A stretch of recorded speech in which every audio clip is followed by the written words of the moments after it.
So seeing a presence of a quorum, I'm calling to order the meeting of the Amherst School Committee at 6:30 p.m. on Tuesday, May 31st. We will start with roll call. Please state present when I call on you. Irv. Present. Peter. Present. Allison, present. Jennifer. Present. Thank you. So our first item is approval of our minutes from May 10th. And those minutes are attached to the document. Our agenda, sorry. The document is attached to the agenda.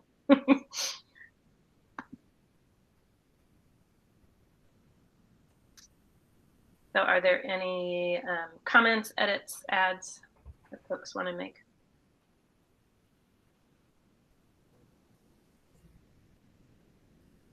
Not seeing any. Thank you, Maylee. You're always doing such a phenomenal job with our minutes that we can breeze right through the approval processes. So I will move that we approve the minutes of May 10th as presented. Second. Moved by McDonald, seconded by Demling, and we'll take a roll call vote. Irv? Irv, aye. Allison, aye. Peter? Peter, aye. Jennifer? Jennifer, aye. Great. Motion passes unanimously. I mentioned before we got started that we did not receive any public comment by voicemail or email. I see a couple folks from outside of the committee who are not presenting tonight. So I will open the floor now for anybody present who would like to speak. If you would, please raise your hand and then we'll give you the floor for 3 minutes.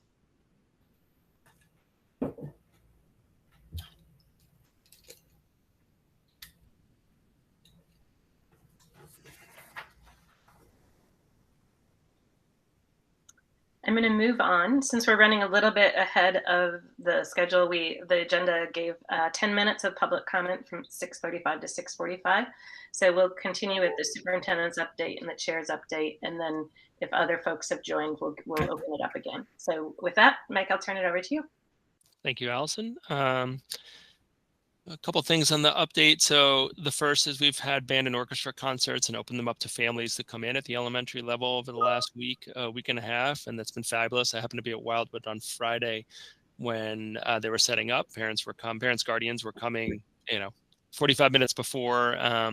And for some of our students who I spoke with, this is their first concert, right? Last year we didn't have concerts, and this winter we didn't open them up given we were in the height of Omicron. So this is a wonderful experience. Kids were very excited and caregivers as well. So thanks to all the instrumental music folks who had some unique challenges and continue to have some unique challenges of working during COVID, especially, folks playing woodwinds and things like that, and the safety precautions, and they've been fabulous. So congratulations to those students and families and staff members.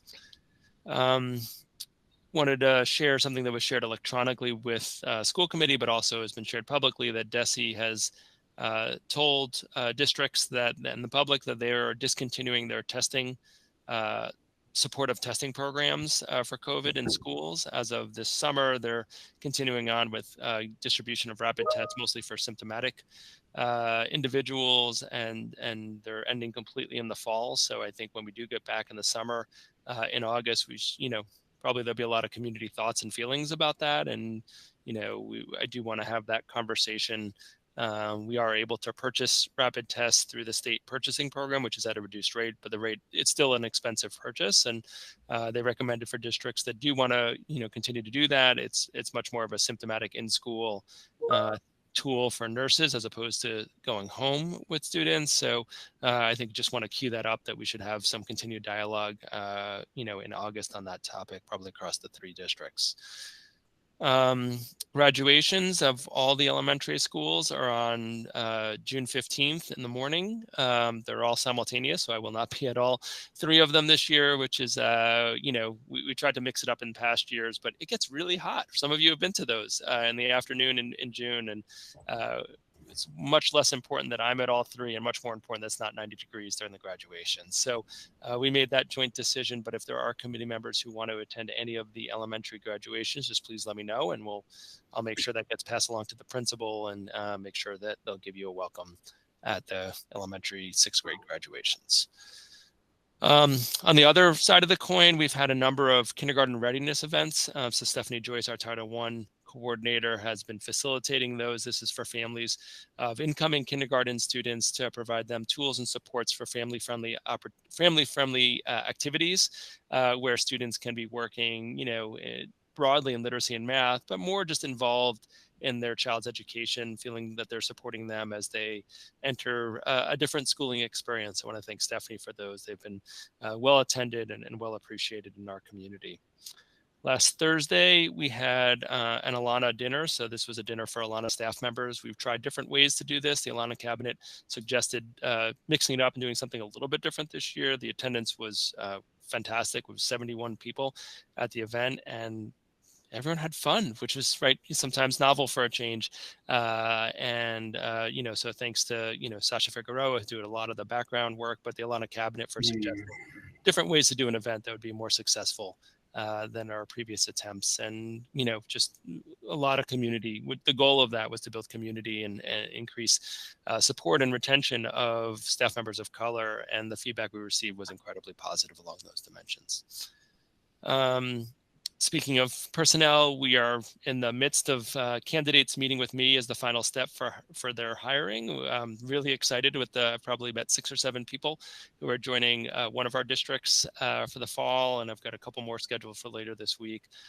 Really outstanding candidates. A number of them are bilingual and bicultural, and all of them are bringing a wealth of experience and resources to the district and fresh ideas. So, kudos to the HR staff and principals for, in a tight job market, doing great matter outreach. And so many of them have said the process that we were hired under convinced us that this was a good district to be at, right? That there was a lot of participation from staff, from community members. It wasn't a one-on-one with the principal and all of a sudden you're sent to the superintendent. And I think, when our process defines our community values, then people who come here are more likely to be successful because they know what we're all about. So that's going very well. June 14th, which is a Tuesday in the afternoon at 4:30, there is an event behind the high school under the tent for retirees and folks who are at 15, 20, 25, 30 beyond years of experience every 5-year increments. Is something we've done the last for many years, but we've kind of livened it up in the last 4 or 5 years and got better participation. Any committee member who is welcome to join, just let me know and we'll make sure you get acknowledged. But it's a fun event with food. There's Harold's ice cream, right? So I got to be a little careful saying that because then we'll get too many people who aren't school committee members perhaps going because Harold's is so good. But really, in all seriousness, you're welcome to come. It is one of the sweeter events that we have, and I think some of you have come in the past and gotten to experience that. So that's that Tuesday afternoon, the 14th. And my last one is that we are bringing back First Day on the Common, although it's not going to be on the Common because the Rotary Fair is on the Common. So we're going to use I think it's Kendrick Park, which has the playground. It's a nice setting. And then I think many people probably may migrate over to the other side of town if they so choose with their kids. But I know how missed that event was, and with what we know now, particularly about being outside and COVID, there's no risk situation, but we feel like, in talking to the health director and folks, that doing an outside event that gets kids excited for school is going to be a really good thing. So again, we'll send some more information out, but we are hard at work identifying different folks to come, but it's closer to UMass. And I think that's making things a little bit easier in terms of getting some participation from that end of our community, but it will be the day before school at Kendrick Park. And those are my updates for this evening. Happy to answer any questions if anyone has any. Thank you. I'm excited for the first night back. That's great. Peter. Yeah, +1 excitement for the first day. That's really great.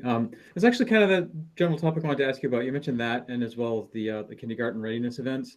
These things that get kids into the school community, get them excited about the schools.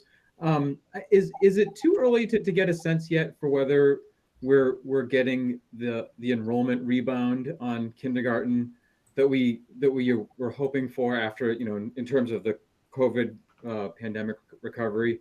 I know it's obviously early days in terms of, the summer matriculation. A lot happens there, but you have a closer eye on, the week to week and month to month. So in terms of just, kindergarten enrollment and all that. Right. In general, our enrollment has bounced back. I think at the last meeting I shared that we received some funding from DESE from those pothole funds, because our enrollment did go up. In terms of kindergarten, it's always hard to predict. Our census data tends not to be as predictable because of the nature of our community, as other perhaps more quote unquote bedroom communities, where it is a little more predictable and there's less transients in the community. Our numbers look higher than last year at the same point. The census would have predicted that it would have been about the same. So we look at that positively, but also I think the world's a little bit different place. People are able to pay attention a little more to these types of things. So it's really hard to come to hard and fast conclusions. I think right now what I'd say is our enrollments look about the same as what we predicted based on census data and other information, which is a good thing, right? It's not like we include COVID in the mix and that's why we're looking at these numbers. So, we have our school choice lottery in 2.5 weeks, and we're trying to constantly look at that kindergarten enrollment and assess how many slots and where it can go. And some of that relies on Comandante's numbers, and do we want to have 3 sections or do we want to hold to 2 at Wildwood and Crocker Farm? So we're having active conversations on those topics as well. But right now, I think it's about what we would have predicted. We're not seeing the drop that we saw 2 years ago.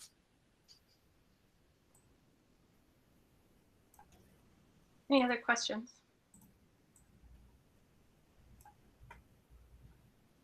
I think for folks that are watching at home or listening, it might be helpful if you explained a little bit more about what the Ilana Cabinet is. Thank you. Sorry, speaking in code, working on my artifact, so it's all fresh in my mind, and that's for a different audience, perhaps. So the Ilana Cabinet, it is a group of staff members who identify as staff members of color of any role in our organization. And they meet on a monthly basis with me. They also facilitate meetings at their sites. And the explicit goal is that we collectively, I mean the we on this call, but also the we in the district, have an interest and a long-term interest in not just recruiting staff of color, but also retaining staff of color. And so the group has multiple functions. One is to share concerns that they may be hearing from staff members of color. But also that we plan events and we try to figure out what are things that will make a difference. How can our staff feel supported? To do that, they've been facilitating meetings at their buildings so that they're trying to build community within Ilana staff at the building, because the building is still where, yes, we're a district, but our staff members spend 98% of their time in their schools. And so doing that within the building, but also district-wide, what are ways that we can be more responsive and increase the retention? And, it's not just about the numbers, it's about people staying because they feel respected and honored in the profession. And so that's a group of staff members that meets with me and Doreen on a monthly basis to share ideas, make recommendations, and with the same goals that I shared in mind. So it's a fabulous group that represents the schools across the district and different roles within those schools, and they help organize and plan events like the one we had last week. But thank you. I should have been more explicit. I appreciate it, Allison. Any other questions?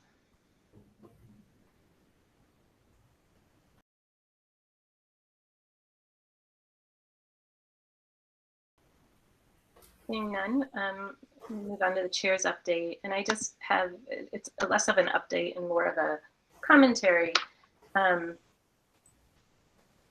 Not a happy one. A week ago, we were received news of the tragedy of yet another mass shooting at a school, and this time an elementary school. Sorry, I haven't spoken about this in public and around the kitchen table, lots and lots of conversations. And I think, it's yet again our collective anguish that this continues to happen around the country, sometimes closer to home, sometimes further from home. And seeking answers to how this happens. I think a lot of us have our own personal opinions, and really imploring those in power and decision makers for action. But I want to call out, and Mike didn't mention this, but an email went out to our school community the very next day that I think was super, super important and super, super helpful. It certainly was helpful for me as a parent, and I would guess that it was helpful for the community. It reminded me of how much our district does already, what our staff and our educators do every single day, what our policies and practices that support our students' social, emotional, and mental health and overall well-being, in addition to the academic work and support and all the other work that our staff does in our district. And that reminder to me was so important. And yet it also reminded me that we haven't always had a conversation or made the space in our school committee meetings to have those conversations about what we're doing as a district to keep our students, our staff, and our community safe. And we're doing a lot. And so that's why there's added an agenda item after we initially published the meeting to have that conversation and create that space. So I just wanted to tee that up and acknowledge, but also before going into that, into our new business, to thank Dr. Morris and everybody in our district for all that they do every day on this. It's a tremendous amount, and it's super, super important. And I think that we don't shine enough light on it on a regular basis. So we just want to say thank you. Dr. Morris? Thank you, and appreciate those kind words. And I think the only thing I'll note is we continue to look to refine our practices. I was on the phone with the police chief this morning, talking about some questions that have come from staff members, and it is one of these things that it actually will be a good segue to think, not that we'll talk explicitly about safety with the new building, but it's trying to find ways to promote the safest possible environment given the infrastructure we have. And I just want to thank our public safety partners for, continuing to advise us and give us kind of evidence-based practices to continually improve and reflect on our work. And incidents like this tragedy do force introspection about what the right balance is between security, privacy, and a welcoming environment. And we're constantly revisiting, do we have that balance right? And I know that comes up, well, it won't be explicitly focused tonight. We've had those conversations with the architects, thinking about the new building. We've visited another school and had explicit conversations about why certain decisions were made. And I'll get to my opinions perhaps later in the meeting when this is an agenda topic, but I just wanted to note that we do this in partnership with folks who are experts in this area. Thank you. And also, as we know from recent experience with the newly formed CRESS team, in addition to the police department, so lots of cross coordination across our town staff and support. So much appreciated. With that, I'm going to ask again if there's anybody for public comment that would like to offer public comment before we move on.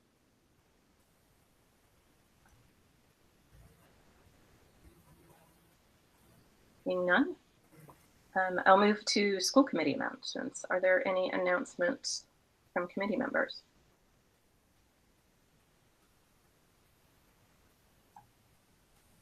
Seeing none, we'll move on now to our new and continuing business. And first up, we have several items related to our school building project. So a general update, and then related to that, the item B on our agenda is the school consolidation vote. That is, I think, more of a requirement that we need to explicitly state for the MSBA that we approve and are on board with this consolidation of 2 of our elementary schools. Even though it was included in our statement of interest originally at the kickoff of this project, we need to actually formally take that vote again. So with that, I'm going to turn it over to the team that's joined us. We're joined tonight by our owner's project manager, Margaret Meyer-Wood, and our design team, Donna Denisco. And I'm not sure who's going to go first. Mike was also going to be giving us an update.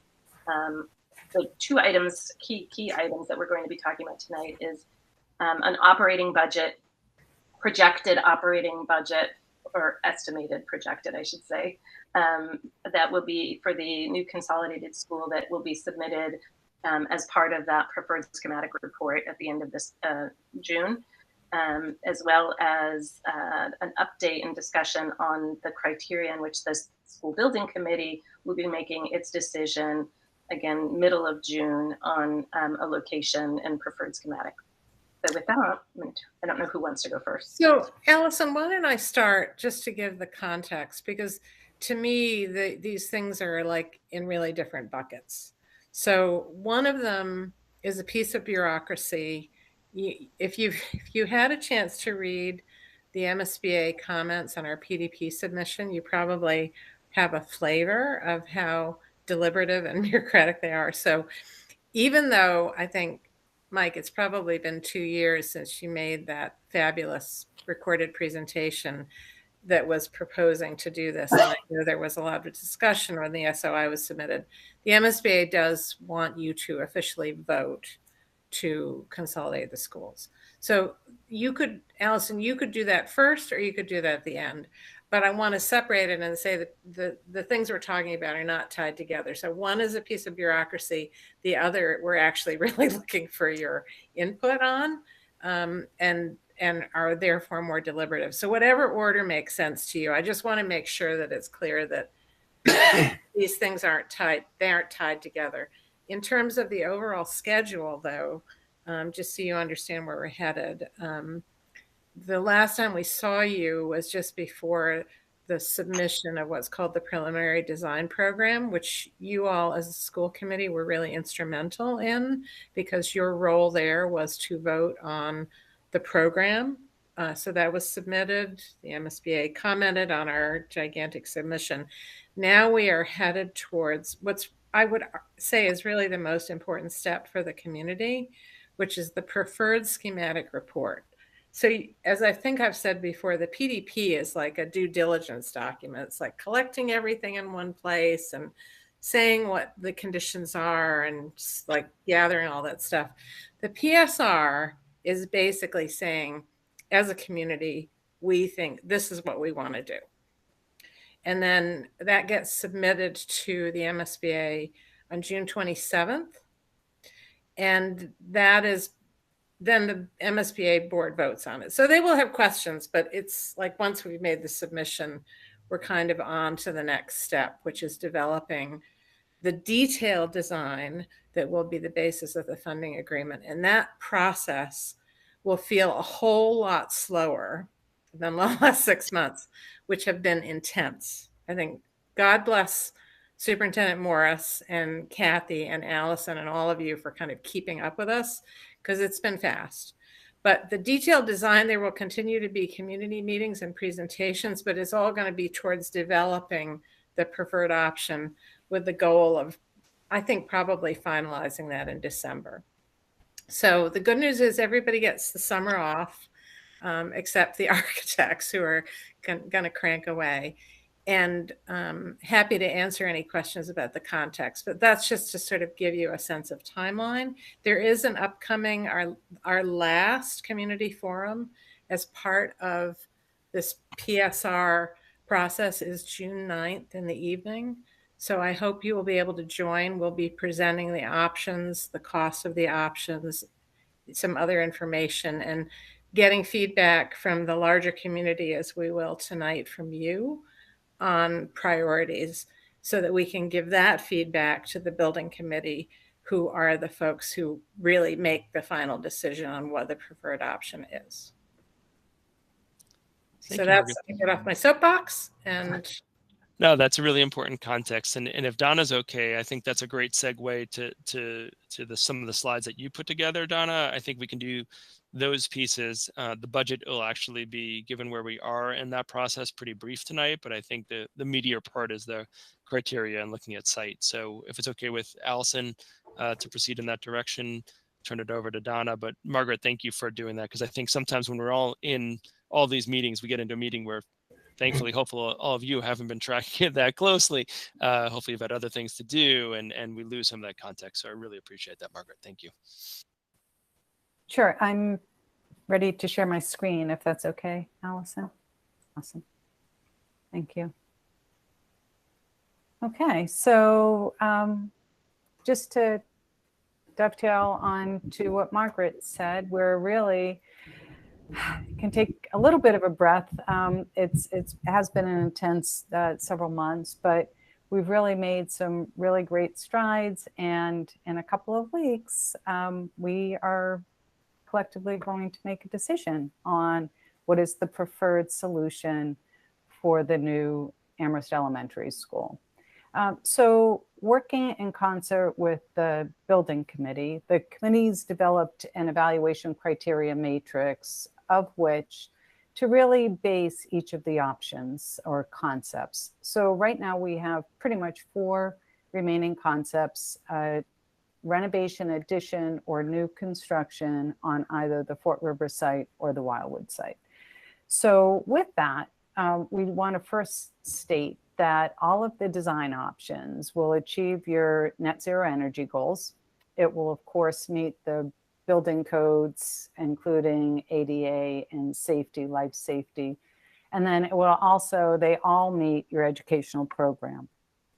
The categories that have been broken out identify different areas of importance in categories such as equity and transition, educational, building, site, construction impacts and costs, and then how it impacts the community. So the building committee has spent a lot of time on this and really trying to understand and narrow down all of the items within each of the categories. But what has really risen to the top are the higher priorities that also maybe have a little bit higher weighting as opposed to some of the other items within each of the categories. So as you can see, total cost is kind of rises to the top, as does the construction duration and the impact of the construction on staff and students. What are the educational benefits of each of the options? How does a renovation addition influence or have the adjacency, required adjacencies for the educational program as opposed to new construction? Optimizing energy efficiency, does a 2-story or a renovation addition have more or less energy efficiency than a compact 3-story building? We talk about how each of the options impact the site and is there sufficient outdoor space for play and education? Those are going to be important considerations as we talk about each of the criteria. And then lastly was to provide flexibility for future growth. This asset will be with the community for 50 plus years. So I think with that, maybe we'll just stop and pause and let's, if you have any questions or opinions or would like to provide us some feedback as it relates to the criteria. I know it's impossible to see the slide with all of the individual items. I think that was sent out and separate from this, so you all should be able to read that. Yes, and the matrix is also, the full matrix is also attached to the agenda, so hopefully folks can pull that up as well. Irv, did you have your hand up? Yes, I believe I did. What I'm looking at here, and I look at the higher priority and weighting, that up at the top is total cost. So if I'm reading this correctly, then what we're saying is cost is going to be a major element in the decision-making process, i.e., if you're going to talk about the benefits of location and adjacency, net zero, etc., that all of those are going to have to fit into the priority of cost.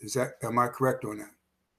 Yes. So again, all of the designs will achieve your net zero energy, will meet your educational program, and of course the building codes, etc. But each option may have slight nuances, or if there's some additional site considerations at Fort River, and then there are different site considerations over at Wildwood. The renovation addition option has different nuances than a new construction as far as duration, which ties to cost.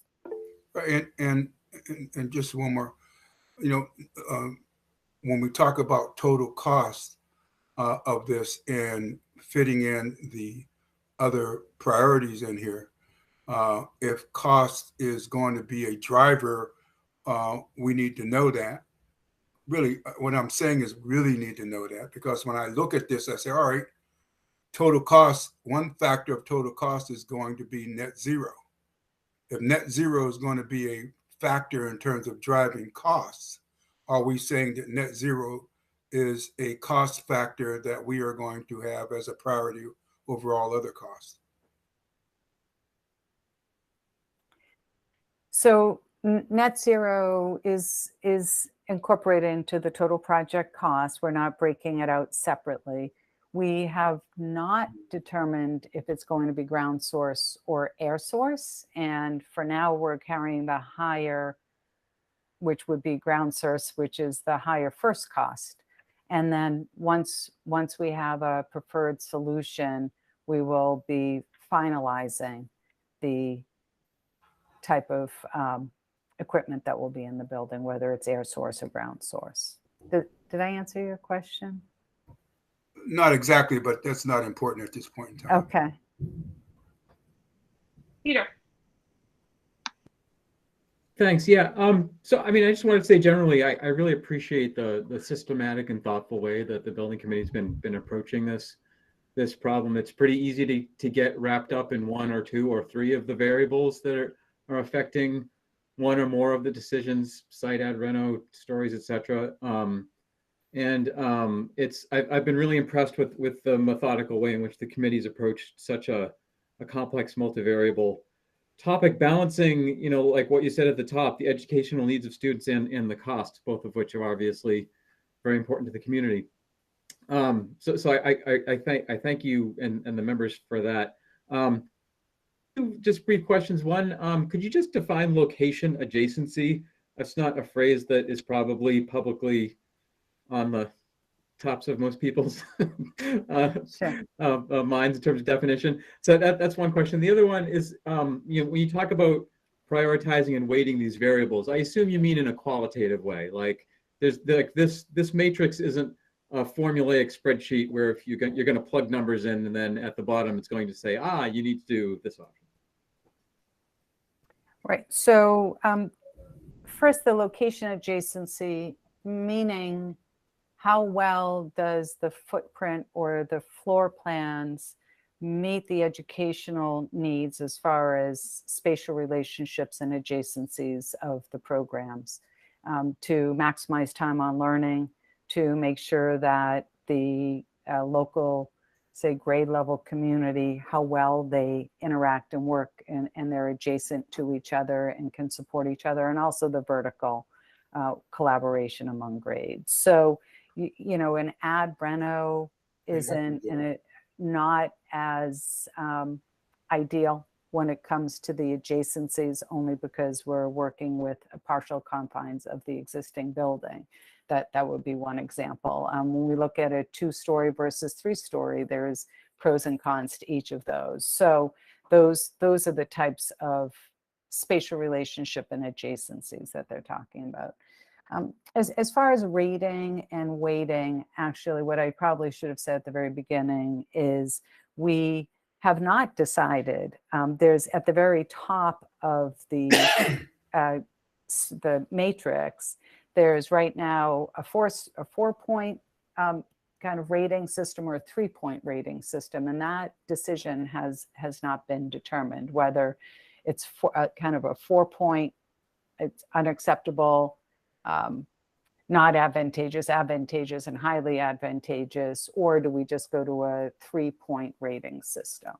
So that will come into play, and that will be discussed on Friday, how best to do this. But I think, right now, I don't think there's anything that's unacceptable. So it really will come down to a few of these items that will kind of rise to the top as to what is and what works and what doesn't work as well in the different options. But a lot of the items are going to be the same.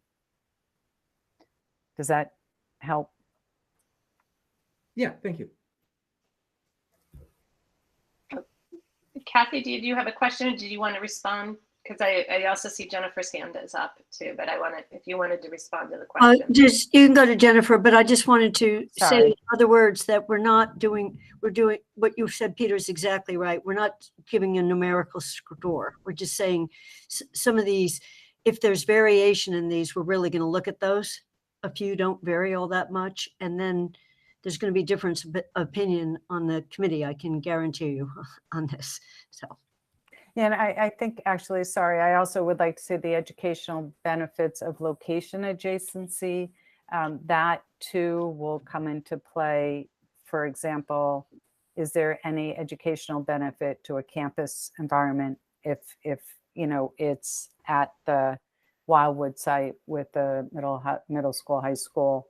Is there any advantages to that or not?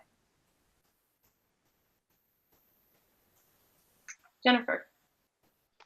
I have a question about process, but I'm sorry, Donna, could you repeat again what you just said about where the campus element would fit into this matrix and criteria? Yeah, under the educational benefits of location adjacency. So that would be more in the context of the larger picture. Okay, so because earlier you had described adjacencies within the building and within the school, but you're saying that it also includes building to building adjacencies. Correct. Okay. My question about process is, so it's super helpful to see the matrix, and it looks like the top section is filled in with like facts, and the rest of the cells obviously are empty. Is the school building committee going to decide together like how to fill in each of these cells, or are individuals going to fill it in with their judgment and their opinions, and then you'll discuss it? Like how will this matrix actually get used as a committee? Kathy, would you want to, or I'm happy to. Jennifer, we're going to, when we start to do that, I think we'll have a better answer for you.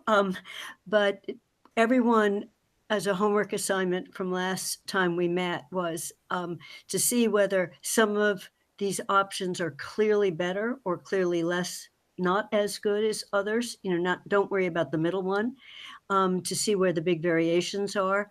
And we'll get a sense if everyone does that rating about the same. So we're not saying, you know, this gets a 10 and this one gets a 2.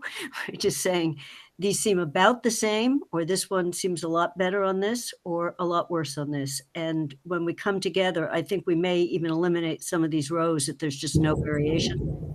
So hopefully we reach consensus. Thank you. Irv? So I really want to commend all of you for what you've done here. One of the things when I look at the whole thing of the priority of total cost, I think it's really incredible and really good that you said just total cost, because total cost as a priority is it has so many other components in there that would constitute what total cost is going to be.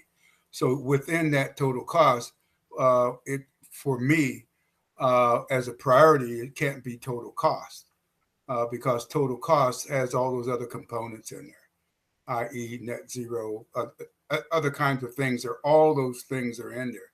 If you made total cost just a priority, then you would have to go within the total cost to say, hey, what are some things in there that if it comes down to it in terms of how we're going to prioritize, what are the components of total cost that are really the priorities? I think, yes. So again, I think there will be, when you look at the different options, there probably won't be, you know, one is going to cost significantly less than the others. And again, it's making sure that the total cost has all of the town's goals for the project as well. So making sure that whatever the solution is, that you can and you do achieve your net zero energy, as well as some of the other requirements for the project. So it is important. The overall total project cost is going to be important. And then as well, it's going to be what the town shares cost is of the project.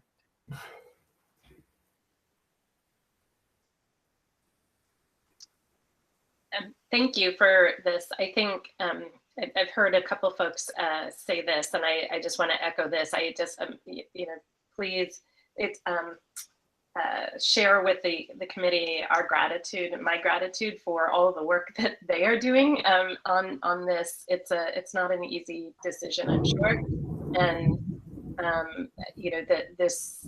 it's a tricky balance. I think as Peter had described it of sort of figuring out and the weighting and the balancing of the different criteria, because one might be optimal on one factor, but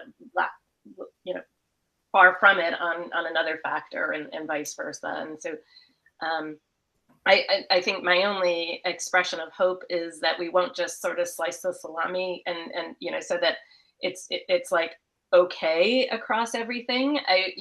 Like the committee will have some courage to say that actually some of these things do matter a lot more, even if that means that we're going to get slightly less optimal on something else, so long as, like you've stated, they'll all be net zero, they'll all be safe buildings, they'll all meet our education program. Yeah. So I think that for me would be my hope, because I would hate to have sort of ho-hum on everything, as opposed to making sure that we have some really, if there's some that really stand out on one thing. I did have a couple small questions. One is if you could define what you mean by provides flexibility for future enrollment growth, because my understanding is that the enrollment that we've designed to is supposed to be sort of what we're designing to. And does that mean provides flexibility for adding on to the building in the future, or just define what that means? And I think the other question that I had was in terms of that outdoor space for play and education. Is that yes, no, or because a lot of the others say minimizes, maximizes, optimizes, and I just would like to have some clarification on what is meant by that outdoor space. So the outdoor space is really how well does each of the options provide the outdoor space for play and education. So you can almost put in front of every single one of these, how well does each option, right, provide the total cost, or how well does each option minimize the construction duration. I think you'll see we're wrapping up, and we'll have phasing diagrams that will be shared with the committee. Hopefully tomorrow we'll be able to get those out, which will show, one site, there may be a couple more phases required, just given the size of the site and having to operate the building while the construction occurs. So how well does each option maximize the use of the site? So it would be the same for the outdoor space for both play and education. As for the future enrollment growth, again, the enrollment is determined both by Amherst and also the MSBA, but if you build it, they will come, right? I don't know. Sometimes that happens. So we just want to make sure that if there is a need in the future, how well does an option provide for that expansion?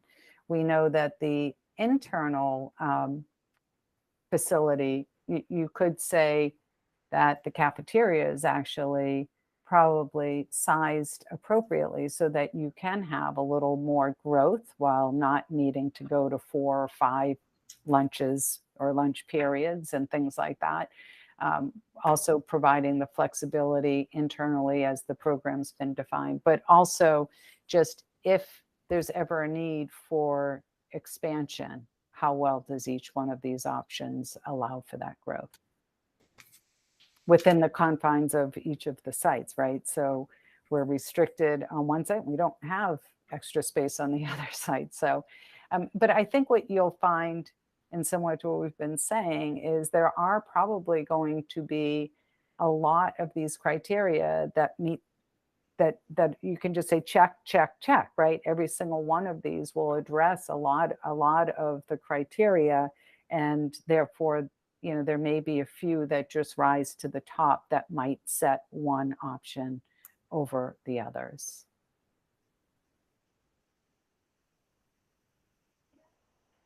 And Margaret, I didn't know if you wanted to add anything to that. Actually, I was just going to piggyback on what Allison was saying. You know, I think Amherst, for better or worse, is blessed with the riches of having these two sites, which have pros and cons. And it's not going to be an easy decision about where this project happens, you know, because the differences between them are not gigantic. But I just want to encourage everyone to sort of stay focused on the end game, which is wherever it ends up, wherever the building committee lands, it's going to be just a transformative project for the school district, right? And right now I can see, you know, everybody kind of, as my grandmother used to say, getting their knickers in a twist about like this decision. But I encourage everybody to step back and say, it's going to be great in either location. It's going to be great. So don't, I just remember that when this conversation gets heated up, which it's going to, right? There are good reasons to build on either site, and reasonable people will disagree. And the committee is, you know, charged with thinking this through on their own, and we should support them in that. So, not, Yeah. What's the right word? Harass them, right, Kathy?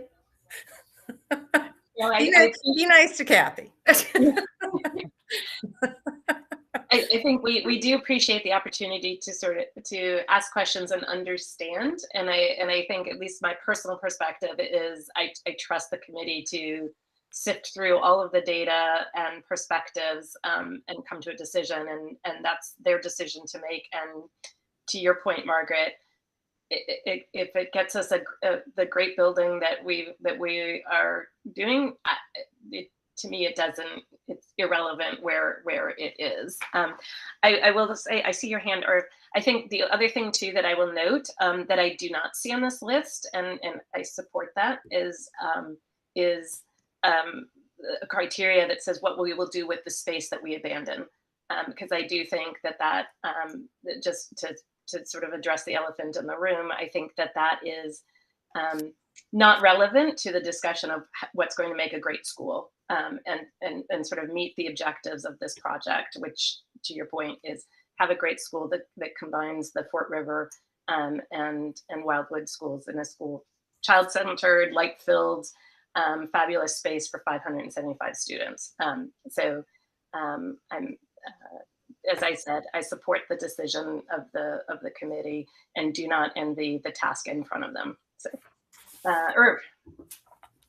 Obviously there's a lot of heat out there in relationship to the location of the school, and so the question I have is, does this weighting where higher priority is given to total cost, would that also apply to where the school would be located? My assumptions after looking at some of the information is that one site will cost more than the other site in terms of building costs.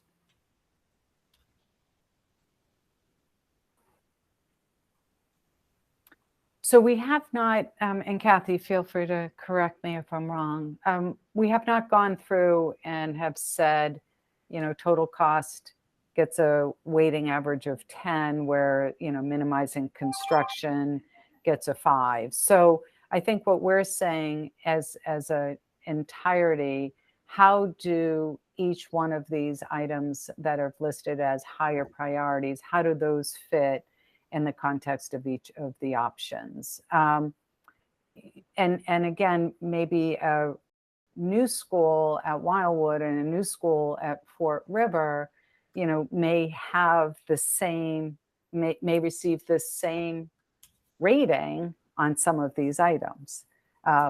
Maybe, you know, not cost, maybe, you know, one site costs a little bit more than the others, but it's not solely about cost as well, right? So it's balancing how each one of these really play into the decision.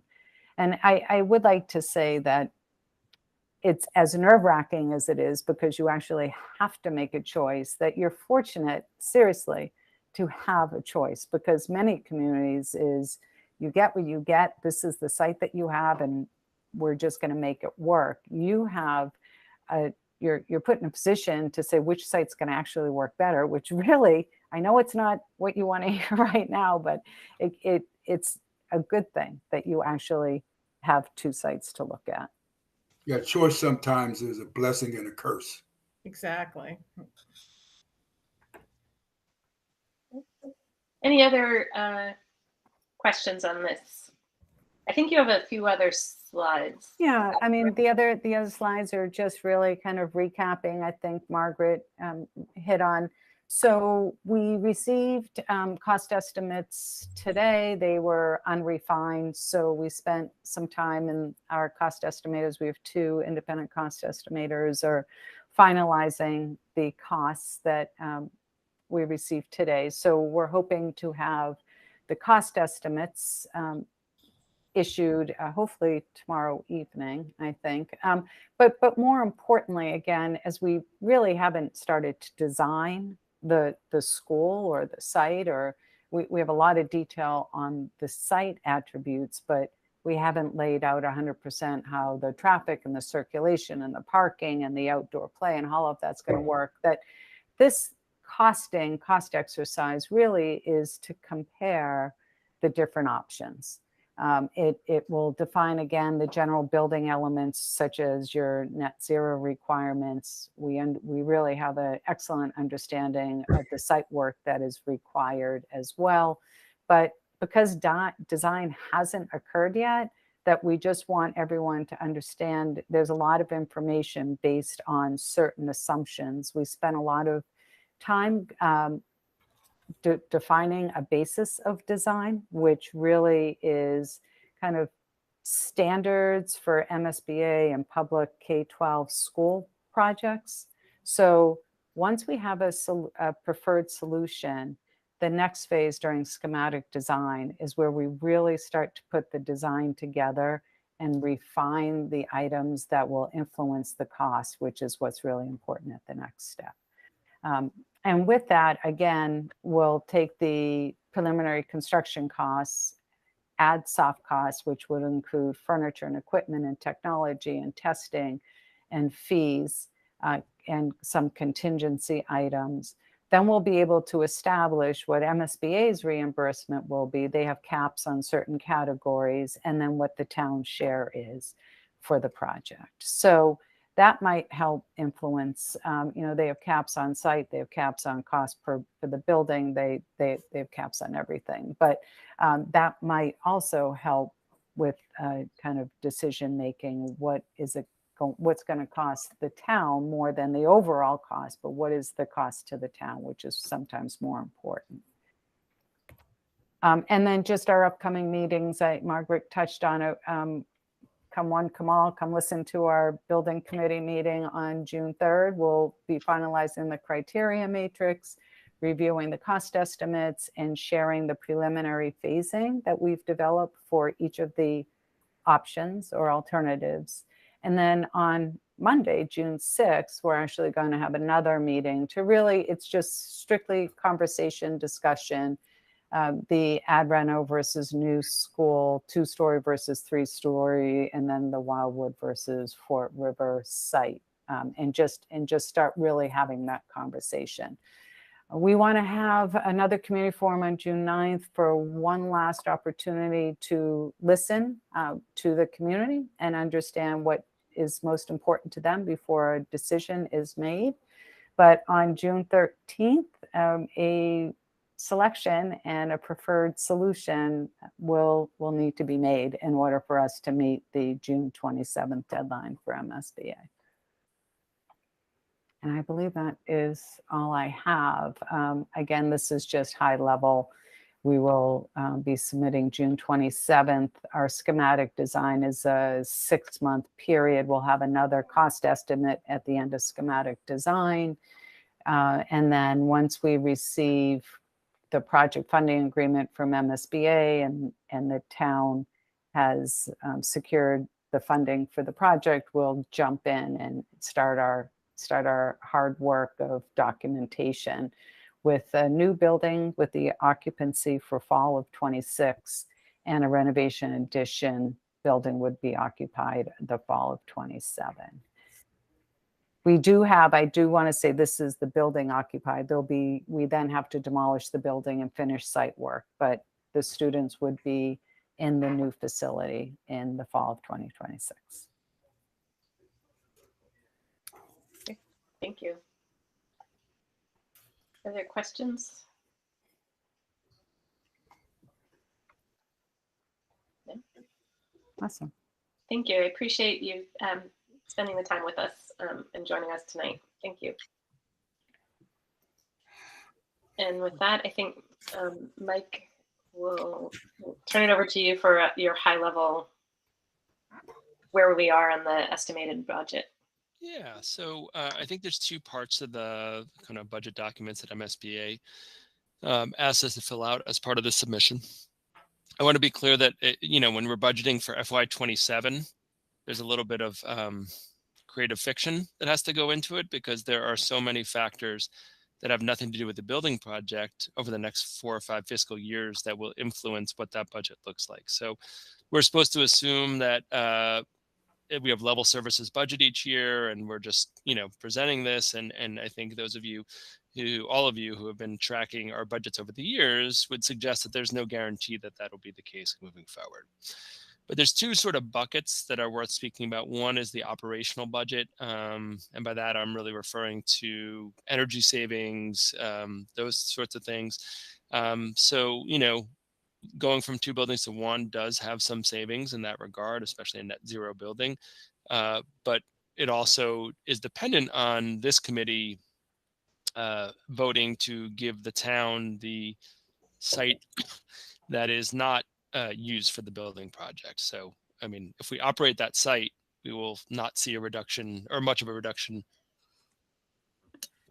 in energy savings. So I've not heard from the committee members a desire to hold on to school sites that are no longer needed for school sites. I mean, I think logically, in most communities in this scenario, it reverts back to the town, but that's not a decision that's been made. It's not a decision that I have control over. So I just wanted to share that there will be some savings that go along with moving from 2 buildings to 1, and particularly 1 as energy efficient as the one that's being designed right now. But there is another site, and that'll be up to the school committee to grant back control to the town and for the town to sort out the way it wants to. The second is staffing efficiencies, which we've spoken about loosely before. Again, this is where it gets quite a bit creative, because it assumes, standard budgets that don't change year to year. And we know that that's not the case or it hasn't been the case necessarily in our community most years. And the reality is there will be some staffing savings as it relates to staffing. Moving from 2 buildings to 1 has savings on the kind of facility side. There's frankly, less square feet to take care of. And hopefully the building will be designed so that it's easier to take care of that way. There's also fewer offices to manage. There's some places where we wouldn't need the same degree of staffing. There's some itinerant staff that have to go between buildings that would have fewer buildings to go to. So we are working on a document for that submission for the MSBA that looks at both the operational side and the staffing side. But what I want to be clear with you all on is, to plan for FY27, as I said, is I don't want to say it's fiction, but it's not quite reality, because lots of things will determine that. It's not, as we all experience, what we want in our budgets and what we receive in our budgets. There's also a delta in all communities between that, between the school committee, what school committee might desire and what the town has the ability to afford. So those are the two sort of buckets. One is the energy savings going from 2 sites to 1. The other is some staffing efficiencies that'll be realized. And that'll be part of the submission that goes in next week, regardless of the site and all the things that Donna and Margaret described. But I also think it's not something that necessarily is predictive of exactly what will happen 4 years from now when we're creating the FY27 budget, because lots of things will happen between now and then. They're looking for things like, do you have technology staffing to support the STEM space, right? Who's actually going to be the teacher in that space that we're paying for X% for you all to build, right? Those are the types of things that we're going to have to be really explicit about. Do you have instrumental staff that will cover these spaces that are more than most communities? So again, we're working on a document that still is pretty high level, to use Allison's term. It doesn't get, as narrowly focused as some. And I think some of that is because the nature of MSBA's recognition that they want to make sure we have the staff to fill the building. In our community, that's not a concern of mine, right? They don't want to pay for rooms that are going to be unstaffed. It's not a concern of mine, but I think there are some efficiencies to be realized, and lots of things will change in the next 4 fiscal years that will determine more realistically what the staffing really looks like when the building opens. So sorry for that disappointing and high level piece, but I'd love to be able to plan exactly what the budgets will look like on FY27, but I think that's an unrealistic task, and it's really at a high level who's going to be in which spaces and making sure that we have those in place. And I see Margaret would like to add something as well. Yeah, I want to say that this document has 2 purposes. One is the MSBA purpose, because it's a requirement of the PSR submission. So one is to make sure the MSBA wants to check that you have looked at this and understand, have really, someone's stopped and thought about it, not just said, oh, let's do this project, and not looked at the operating side. But I think it's a really valuable, there's a lot of things I like about the MSBA process, and this is one of them, because it is good to do it. But as Mike says, it's like, I don't know, how's your crystal ball? I mean, it's like a projection of the future, and stuff changes. So it isn't a document that it's like, well, if you don't do it exactly this way, we're going to take back money.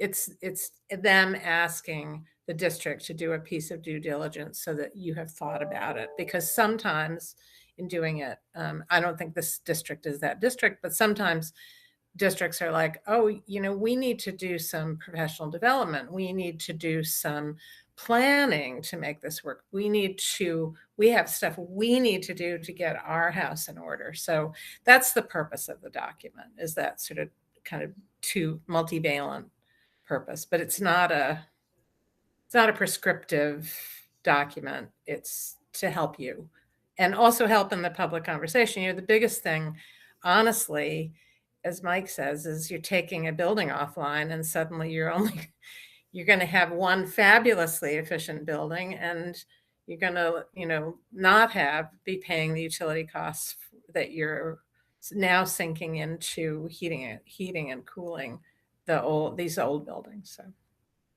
that's it. Thank you.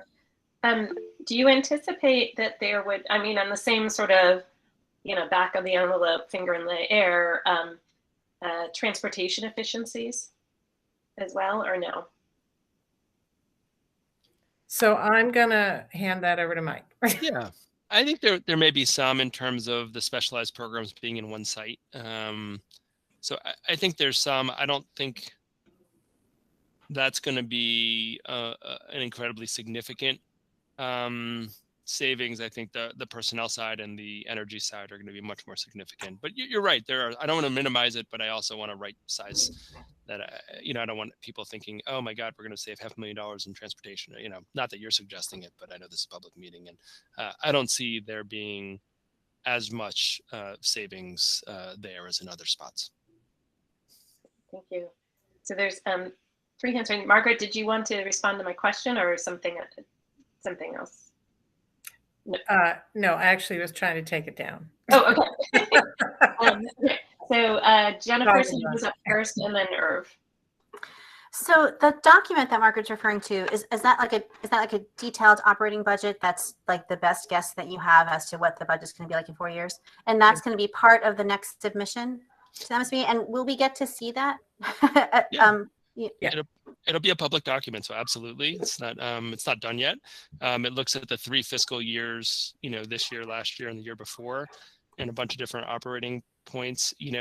One of our frustrations is that they say it lines up with the state DESE end of year report. We found that it doesn't, so we've had to add rows and columns, which may or may not be approved by or appreciated by MSBA, but we tried to make it logical. It also doesn't take into account ESSER funds, so it looks like there's this big increase in staffing over the last 2 years, which is both true but not affecting the operating budget, but it is in our total budget package, which is what they asked us to include. So there's a lot of, bluntly, there'll be a lot of false conclusions that are drawn by the public, hopefully not by the MSBA, when you look at this document over time, but absolutely, and we'll make sure we share it with the school committee members before it becomes a public document, so that you can see it as well. Great, thank you. I'm sorry, I have another question on Donna's presentation from before that I just didn't get a chance to ask. Okay, but I want to go to Irv because he had his hand up, so I'll come back to you after Irv's had a chance to ask his question. He's had his hand up for a while. Yeah, and I'm going to date myself here, but I'm sort of like a nervous Nelly here in relationship to cost as we go out over these years. We know from a town perspective and somewhat from school perspective that fiscal 24 is going to be tighter than fiscal 23. We also know that fiscal 25 is going to be a challenging year for the town as a whole. Incredible. We also know that this is going to be an override for the school. It's going to be an override vote. I guess the picture I'm trying to paint is that we have a number of fiscal challenges that we have to prepare not only ourselves for, but the community for, if we're going to be successful in this endeavor. Thank you. Kathy, I see your hand up too. Did you want to elaborate on something, or should we? Yeah, I just wanted to say one thing about the budget in terms of what it isn't as well as what it is. MSBA is making it easier on us than that Mike can take. Let's say it's fiscal 23. That can be as if it's fiscal 26. They're not asking him to project what this year's budget will cost 4 years from now. They're just saying, if that were your budget, how does the consolidation of the 2 schools affect it? So it's at first when I heard doing this, I go, oh, you're going to have to project what health benefits are going to be, what pensions are going to be, what wages are going to be out in 20, but it doesn't ask you to do that. It just takes your 3 most current years and takes that last year and said, okay, now look at what that year's going to look like in a consolidated school. So it's asking you to think that way about it, because it would be extremely difficult for any school district to say what they think their budget looks like in FY26 or FY27. So it even makes it easy on utilities. You can take what you think the utility costs are because you have bills, rather than saying, what are they going to be 2 years? Where is oil price going? So you can take actual electric bills and do it. So when I finally got to focus on what they were doing, I thought, okay, it's actually doable as opposed to impossible. So I just want to say that, because it's not a projection out 3 years from now or 4 years from now. It's the same budgets you've been looking at, exactly, but then put in a new context. Thank you. That clarification is helpful. Jennifer. Yeah, sorry, back to Donna's presentation on slide 5, the one that has the upcoming meetings. I noted on the June 6th meeting that there is a potential vote. It says potential of narrowing alternatives. What does that potential vote refer to? I'll respond to that. Since we have to put if we've decided, we right now have add reno, new 2-story and new 3-story. We might decide that we're all agreeing add reno's off the table and let's just focus on new. So it's leaving that option open, that we don't have to leave everything till the 13th. So the hardest decision, in my opinion, is going to be which site. You know, but there's so trying to step through ad reno on 2 different places. Do we like ad reno at all? Then what about 2-story versus 3-story? And then once we've done that, the way Danesco has done the building designs, you're not having to say, well, the 3-story looks a lot different on one place versus the other. So then you're just looking at this kind of a building. So it's potentially narrowing it. So we might get down, instead of 4 options or 6 options, we might get down to, now we're just down to site, for example. But we haven't, this would be the first time we've had that discussion other than a general discussion. So I put potential vote on whether we narrow it or not. Great, thank you. There's no other questions for Mike on the estimated projected budget overview. Thanks. And Mike, what you mentioned, you'd share it with the committee before it is public. Would that be part of the June 13th, I think was the date meeting? Is that when the building committee will be seeing that, or will that be like just to help us understand sort of approximate timing? I'm looking at Kathy and Donna and Margaret, but I believe so. I believe that's the meeting by which the more full package will be available and ready, and make sure that you all have a copy of that. I mean, you know, the full document will be public, but it's going to be multiple hundreds of pages, which you're welcome to read through. But I think highlighting that particular section for you would be probably appreciated by the committee. Mike, if I could just kind of add to that, we really won't have a full sense, a true draft of the preferred schematic report on the 13th. There's a lot of documentation that's required by the MSBA on the preferred solution. So we need to know what that preferred solution is in order for us to wrap up the entire preferred schematic report. But items such as the budget statement, right, that's going to have zero impact on which site it is, right? So there are going to be certain elements that we'll be able to present and make sure everyone understands, so that when we come before you on the 24th, the building committee on the 24th, that a lot of what we'll be presenting or sharing has already been done. But there's an enormous amount of work that we need to do once we have a preferred solution. We just can't do it on all 6 options. Okay, that makes sense. Thank you. Jennifer? So it sounds like this is the opportunity, or the only opportunity for the school committee to give input to you all. So I just wanted to share my thoughts, which are that I know you said that both sites will fulfill the educational program that the school committee approved, which I agree with for the most part, but I think it will be important for us. I think the places where the sites differ, as you were saying with regards to the matrix, many of the areas will be similar, and the places where the sites differ will probably be where you spend most of your time talking about. And I think that having green space and room for lots of room for outdoor play and outdoor learning, as well as playing fields and room for expansion, will be important things to look at, and areas where I think the 2 sites do differ. Thank you. And Jennifer, yes, we absolutely want to hear anything you all have to say tonight.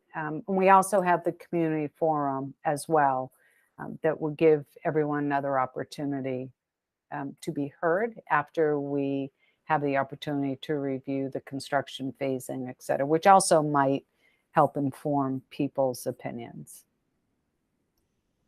Peter? So, okay, I mean, I'll just add then, and kind of echoing Margaret's sentiment from before that, you know, this entire conversation is completely dwarfed in my perspective by the absolute urgency of the need to address these two buildings as soon as possible. And what an educational blow it would be if this project didn't succeed, what a financial disaster for the town it would be if it didn't succeed. So, you know, it's like I'm happy that you've been as robust as you've been with regards to gathering public input and engaging the community and having the evaluation matrix, and it's good.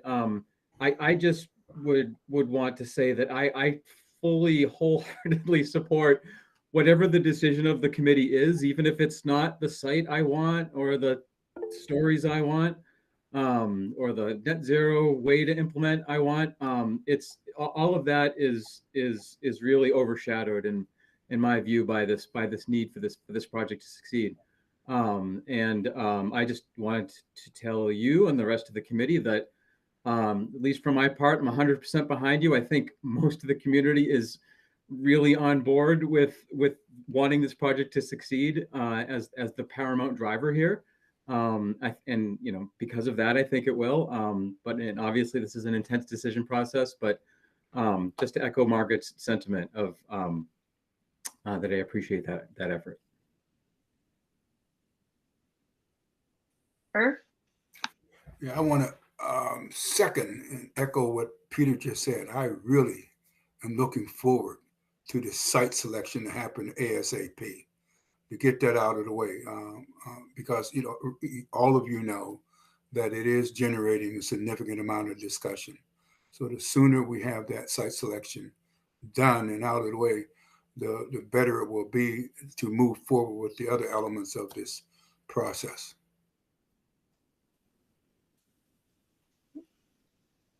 Thank you.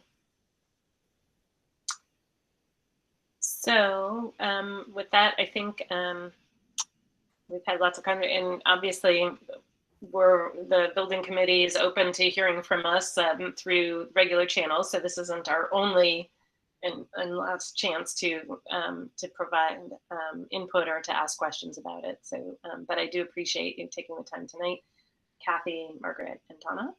And next, we do have to consider the consolidation vote. So just to keep us going, Margaret gave us a great introduction to this and why we're doing it. So I will make the motion that we, as a school committee, approve and authorize the proposed change to the Fort River School and Wildwood Elementary School campuses by means of consolidation into one building to be located at a site to be determined by the Amherst Elementary School Building Committee. Second.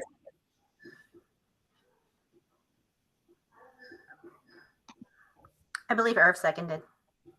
Oh, thank you. I didn't hear. Yeah, my voice is not deep enough. Excellent. He was so fast.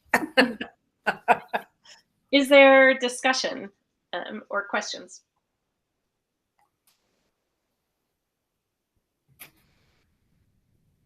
Seeing none, we will now take a roll call vote. Irv? Irv, aye. Allison, aye. Jennifer? Jennifer, aye. Peter? Peter, aye. The motion passes unanimously. Thank you. Thank you. And on a related topic, we'll move on to the next item on our agenda, which is finally we've pushed this off so many meetings, but we are going to talk about get an update on the work happening on the 6th grade move to the middle school. Yep, and I just want to say, Donna and Margaret, you're welcome to enjoy the rest of your evening unless you really want to hear about this, but I just wanted to thank you both for being here tonight. If it makes you feel any better, I have to go do a really unsavory task, so I'd rather be here. Mm-hmm. But we do need this vote too, right? So this is an important one too. But thank you, everyone, and hope to see you all soon. Have a good evening. Thank you. Both. So I think I'll try to keep this brief. What it was included in the packet, as Allison said multiple times, was results of a survey instrument that was shared with the community, and as opposed to the one from the fall, which was thoughts on doing this. Now that the committee's voted, this is what ideas you have, what are your concerns, what benefits do you see? I'm not going to try to summarize this, but I think it falls along similar lines as what we've seen in the past in terms of some academic opportunities, opportunities for the middle school to be a 3-year school, and the challenges there, or the concerns of people, mostly fall in the social-emotional realm. So it was good to have this. It confirmed what some of the survey data in the fall originally shared.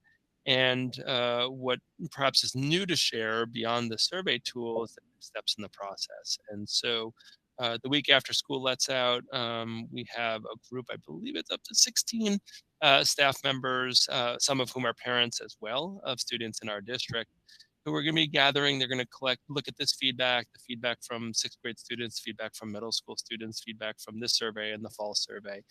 And their task, and Mary Kiley, thank you, Mary, our curriculum coordinator, will be facilitating, will be to develop models, to look at locations, to look at locations of where the 6th grade classrooms are, not the location conversation we just had, don't want to mix those up, and to kind of build out a draft educational academic program that we can share with the larger community for feedback in the summer and then the early fall.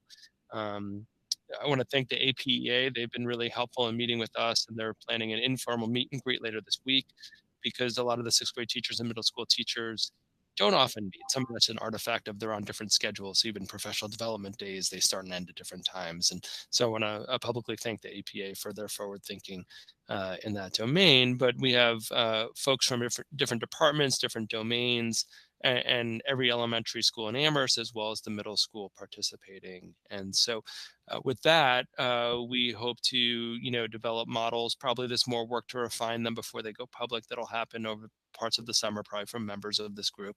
And the idea then from there is, again, for their product to be shared, gather feedback in an iterative manner with staff members and community members over the end of the summer and beginning of the fall, when people are paying more attention and more attuned. It's hard. Sending out a survey in July, our experience has not been the best time to gather feedback. It's a great time to do curriculum work. It's not really the best time for people to gather feedback from folks. But we're really excited to have the dedicated staff members. We're going to spend, I believe it's 12 hours the week after school lets out in meetings here at the middle school, working on this task. But this feedback is really critical for us to be thinking about as we develop the program.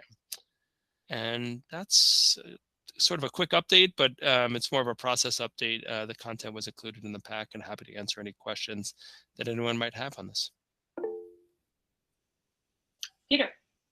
So yeah, I was happy to hear about that group of teachers that is going to be working on it. I happened to bump into a couple of them in the neighborhood, and they were jazzed up about it.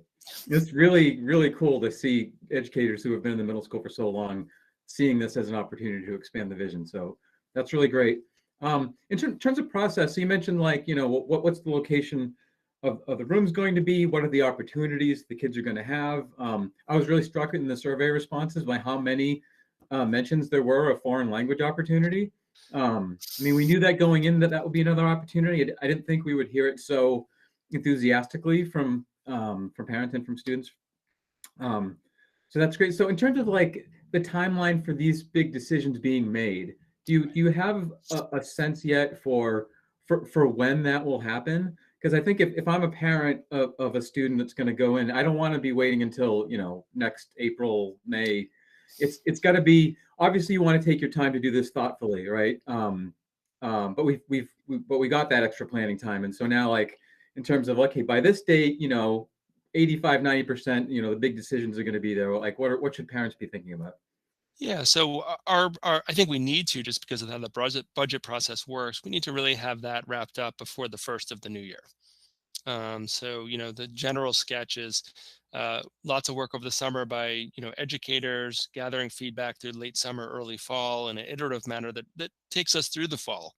Because iterative is being used intentionally, as in, it's not like, oh, one piece of feedback, here's our plan. It's going to have to be, there's multiple aspects of this. But we want to have this aligned and ready to go for families and all the reasons you mentioned. But on a practical level, we need to budget for this. And decisions that are made after January 1st get very, very challenging to budget for. There's also some implications on space in terms of, where a student's going to be, mapping all that out, looking at spaces that may need some work that, the town supported us with ARPA funds for. So we really need to have this mapped out by the 1st of January in a more definitive manner. And so that's why we're starting again. I keep saying late summer, early fall for the first round of feedback, because it's going to have to happen 2 or 3 times throughout the fall. So the parent piece, the student piece, absolutely, but there's the perhaps less interesting to many people, but the finance department, Doug Slaughter, presenting you with accurate budgets that reflect the changes that are going to be needed, and using some of the ARPA funds that we have that's been dedicated from the town for this purpose. So that's our goal, and we feel confident we can get there by January 1st.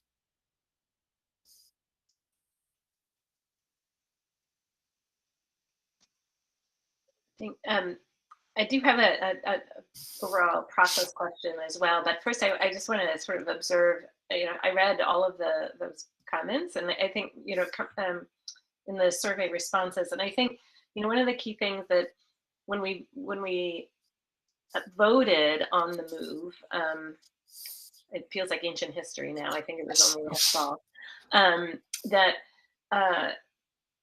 We stress that this work actually started before we even were accepted into the MSBA program. And it started before pandemic and the space issues. So the examination, that working group that was studying this about sort of moving 6th grade to the middle school or keeping 6th grade in the elementary school was an in-depth, a lot of in-depth work that was looking at it from a developmental as well as pedagogical perspective, and the sort of perfect storm, that's not the right word, but sort of that timing of the pandemic space issues and challenges that we now face in the 2 schools, as well as the MSBA project in the consolidated school, precipitated that. But I think that it is important to understand that the work in terms of examining the sort of pedagogical approach and developmental approach and for early adolescence began well before any of that was known.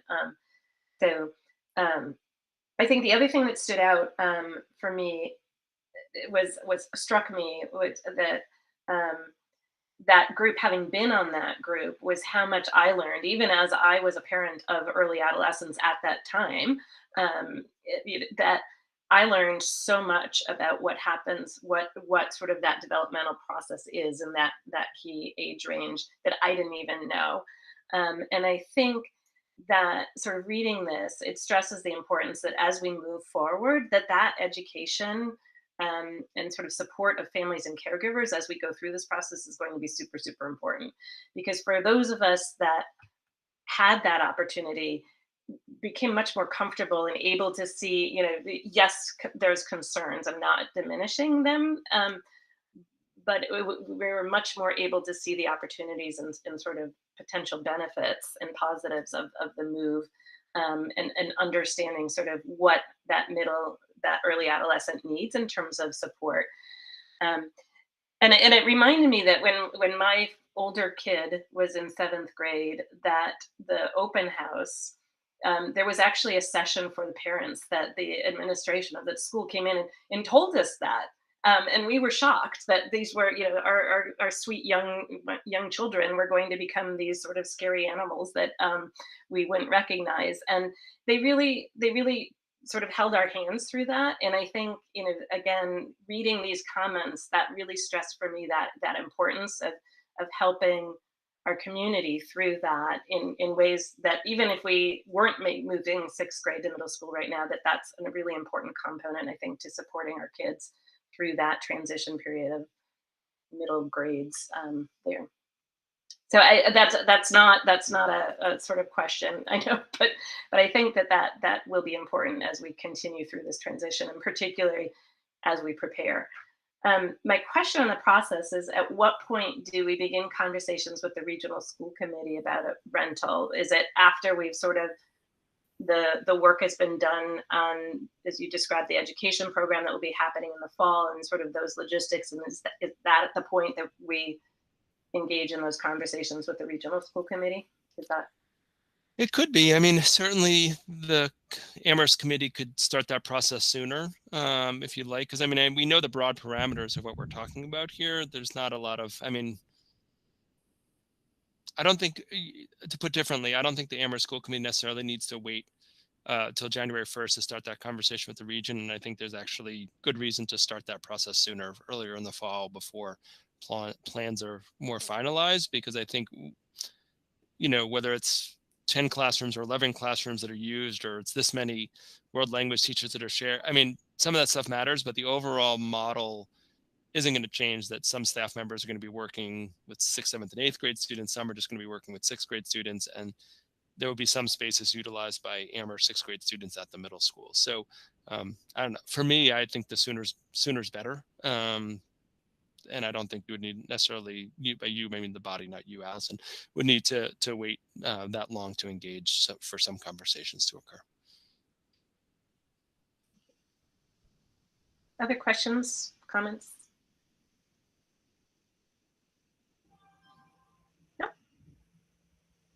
Okay. So we will move on to the next item, which is the superintendent evaluation.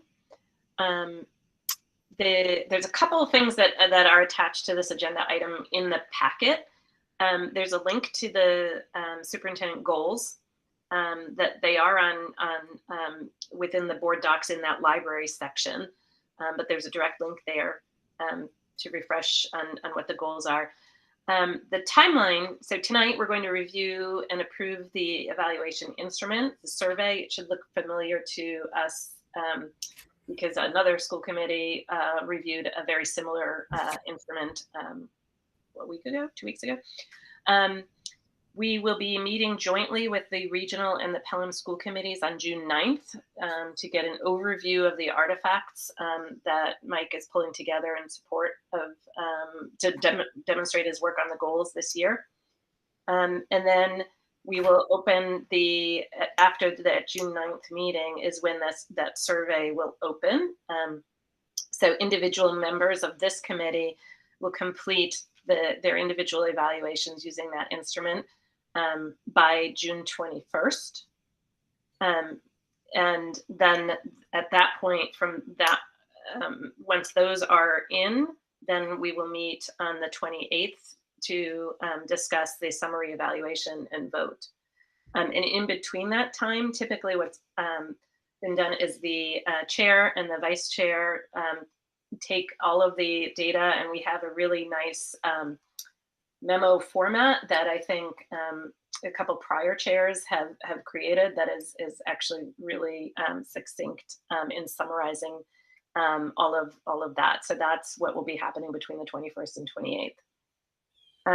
Also on the 28th, we'll want to be talking about initial guidance for our FY23 superintendent goals.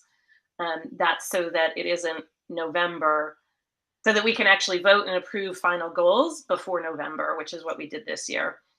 So the ideal would be that we would have that initial conversation on the guidance that we want to give to Mike for developing goals for the next school year, so that when we come back again at in August, we can start right away talking about specific goals. So that is the timeline. Are there questions on that timeline? Nope. And then as Sasha printed out a PDF of the SurveyMonkey tool for the actual instrument. It should look very similar. There's a couple items, the different elements or indicators that are different than another one that we reviewed, mostly because there's nuances that are different in some of the goals, particularly the school building project in 6th grade. Any questions or comments on this instrument? Peter. So thank you to our committee's representatives on the Superintendent Evaluation Subcommittee. Excellent work. It looks very similar to the one from Regions, so it follows the same standard template from last year, so I'm happy to use it. The only question I had was, and I forgot to mention this at Region, so it's fine. with is this the idea that we have a rating for each of the elements that are attached to the goals, right? And then there's also a overall rating for the standard of the elements. And so, not to be too confusing here, but if you look at page like 8 and 9 on this, so 8 has indicator 3A engagement. And then the next page is the overall rating for the standard 3. So you have like one element under that standard and then an overall rating for that standard. It feels redundant on an instrument that has a lot of ratings. And maybe it's just my desire for simplicity, but that seems to have always been an opportunity to optimize. So I don't know if we thought about that at all. Maybe opportunity for next year. But that was the only observation. Otherwise, appreciate the work to put it together. So true confession, this was I worked with Sasha on this, but with feedback and input from Margaret from the regional subcommittee to understand sort of what they were doing. So it was sort of more like the regional school committee led, and then I worked with Sasha on here's what needs to change for the Amherst school committee version. So, but I share that. I don't know what the answer is, because the element is we could change it so that rather than evaluating on the element, we're just evaluating on the standard, and we reference the goal there. Presumably we're just going to write the same, because there's only one element for that one standard. It would be odd to have a different rating for that. So it might just be duplicate it. I don't know. I'm curious what others think. Jennifer? Yeah, I think that's a good idea for simplifying for the future. I do think that the survey is based on the DESI template, so that, and there might be cases where there is more than one element for a standard, which would make, as Allison said, would make more sense. I think it is something we can and should consider for the future. I think for now, I don't think you're suggesting that we change it. But I think for now it'll be good to keep the same, so that we can, if this is a thing that we do compare to past years, that we will have the same questions. But I think that's a good idea to consider for next time.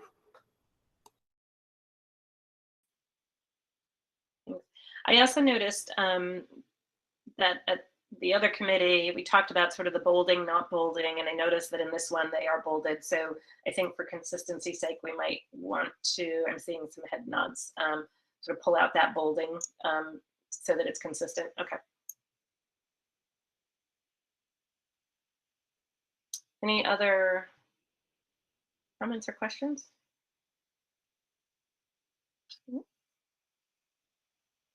Okay. Great. So we will move on to our next item. Jennifer and then Peter. Sorry, I have a question back on the 6th grade move, which I'm sorry I forgot to ask. I made notes for myself, but then I forgot to ask the question from before. My question about the 6th grade move is not about the survey, but I recall seeing that there was ARPA funding of around $800,000 for operations and capital for the 6th grade move to the middle school, and I was wondering what the status is of that, and what those funds are planned to be used for, and how, if there's a plan, what the plan is for those funds.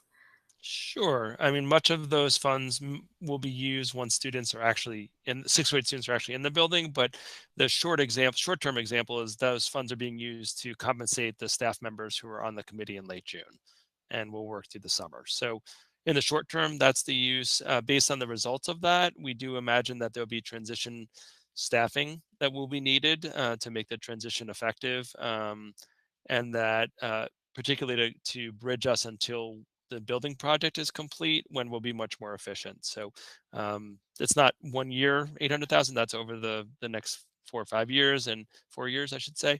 And there's a longer lifespan of those funds than ESSER funds, fortunately in that way, unfortunately for us perhaps on ESSER.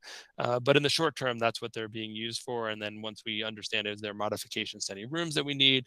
What's our staffing model? What's some additional staffing, probably likely in terms of social supports that our survey data and anecdotal data from interviews with students and is telling us, that's where that funding will come from. But at the short term, it's primarily being used for compensate staff for the work to put together the program. And is there still plans for a makerspace in the middle school? It's something I keep on talking about, but I know it sounds funny because of my role, but I don't feel like I'm the sole determinant of that. That's really when we have people getting together, talk about what the school needs. They're going to tell me what they think the school needs, and we'll adjust from there. Thank you.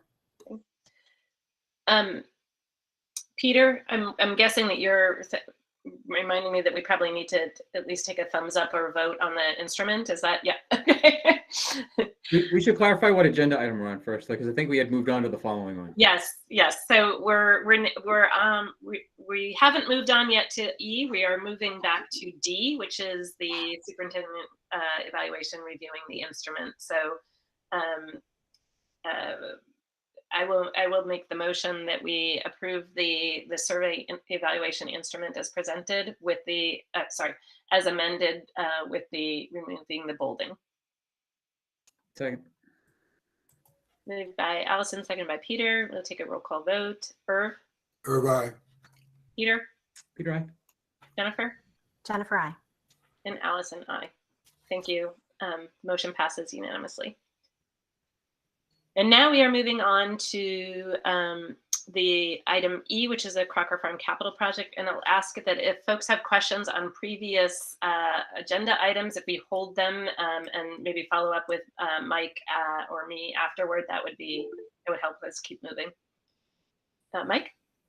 Yeah, so I think I can probably do this, describe this agenda item, and it doesn't require a vote, but I just, some affirmation or sent would be good. So a committee member reached out to me going back to when the pandemic started, and we looked to move the cubbies from inside the classrooms at Crocker Farm to outside the classrooms. It was also based on a Crocker Farm study that was done a couple of years ago.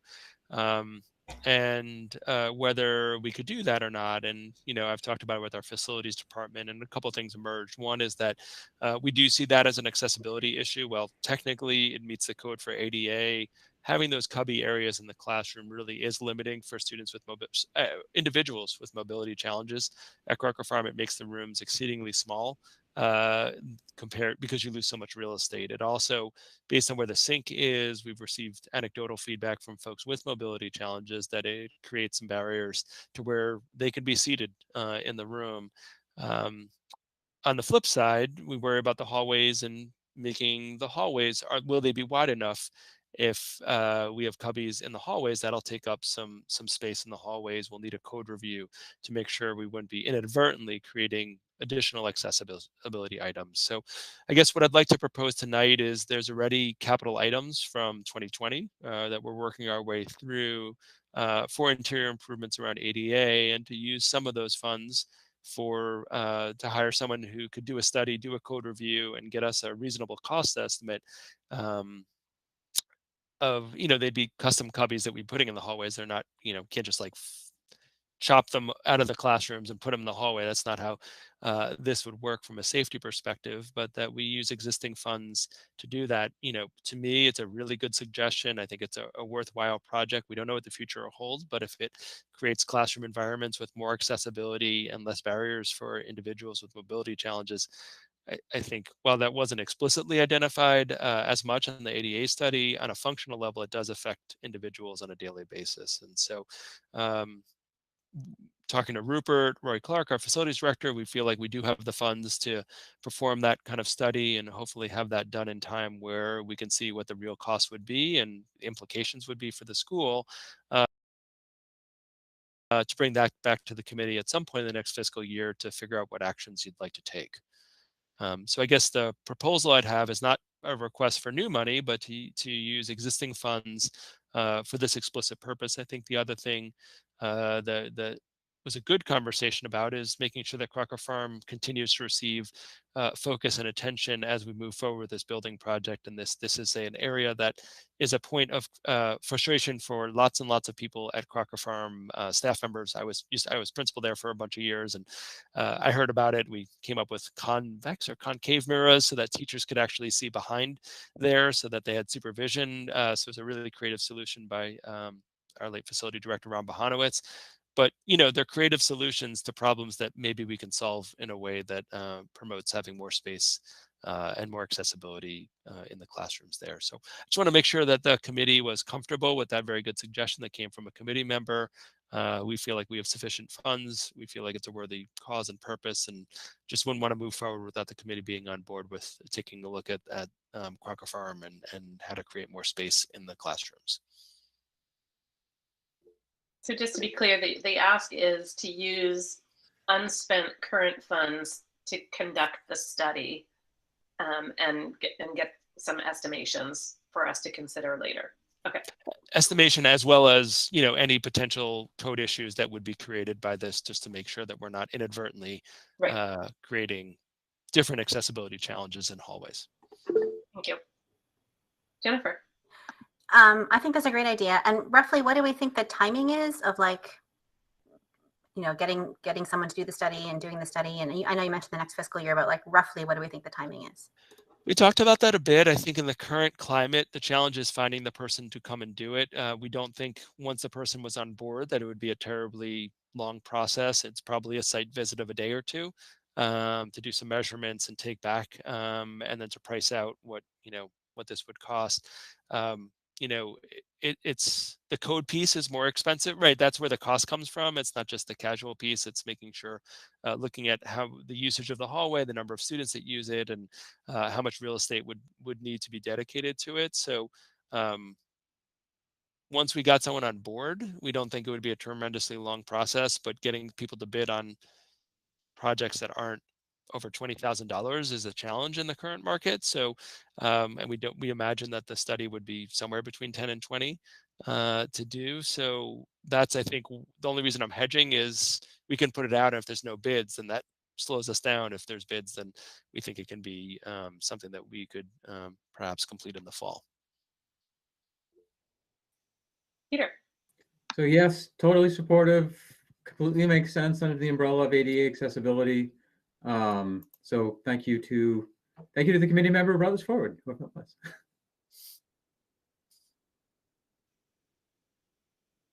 I also agree. I think it's a great use of money, and I think better to have that information so that we can make a decision on this. I think it's a worthy endeavor. There's no other questions? Okay. Sounds like you have what you need. Yep. Okay. Great. And I just want to thank Jennifer, was the one who brought it up. So I just want to thank you. I'm not trying to be funny about it, but I really appreciate that idea, Jennifer. So thank you. Great. So moving on to the next item, item F. This is a resolution to support the Fair Share Amendment. Very similar, slightly modified to one that the Regional School Committee took up. I wasn't there, so I don't know. I assume it passed. So I'm going to turn it over to Peter, who is the author of the original and this update. Yeah. So it's deja vu night of the Amherst School Committee. So this is another item that we reviewed at the last region meeting. So this is the exact same version as the region, the one that we slightly modified with a couple words, except for removing one of the whereas bullets that was specific to regional schools, talking about regional transportation reimbursement, which doesn't apply to our district, and also a small wording update on the third bullet. Allison, do you want to bring it up, or? I think I can. I think okay. I figured out how to do it. Let me test it out. Yeah. So while you're doing that, I'll just reframe it for anyone who's watching and who didn't see the regional meeting. But basically, this November, there's going to be a vote on election day, on the regular Tuesday election day, to amend the Massachusetts state constitution to add an additional 4% tax on income above $1 million and dedicate those funds specifically to public education, public universities, repair and maintenance of roads, bridges, and public transportation. And so if you've heard about it, it's because it's a big push by a lot of progressive, forward-thinking organizations across the state. It's one of those things that has a lot of unity among a lot of progressive organizations, including the MTA, including municipal associations, including school committees. And I think that's really important for this kind of resolution, where what we're trying to do really is bring public awareness and engage the public and encourage people to come out and vote, and to encourage people to encourage others to vote on something that is going to be opposed. And, you know, this is going to bring billions of dollars in from wealthier residents of the Commonwealth. And if past history is any indication, you know, there will be a well-funded campaign against it. But if past history is an indication as well, even when greatly outfunded, progressive communities and organizations and people can come together and overcome that. We did in 2016 with the push to expand charter schools. We can do it again here. And I think it's a really great opportunity to, you know, be united with the MTA, to be united with the town, and to be advocating for, you know, what's essentially a fairer model of support for public education, which has shifted too far locally and has caused strain on local resources, which you know, we've heard about a lot from our town over the years. So that's what it is. There you go. Lost my cursor. Any comments or questions? Since I wasn't at the region meeting where this was discussed, I will take this opportunity to say I wholeheartedly support this. I was excited to see it on the agenda, and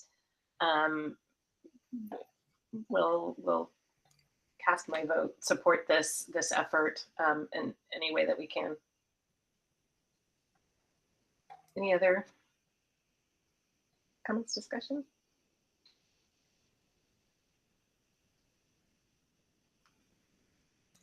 Then I will, I don't remember what the motion language would be. I move that we approve the resolution as presented. Second. Moved by Allison, seconded by Jennifer. Any further discussion? I'll just say thank you, Peter, for bringing this forward. We'll take a roll call vote. Peter?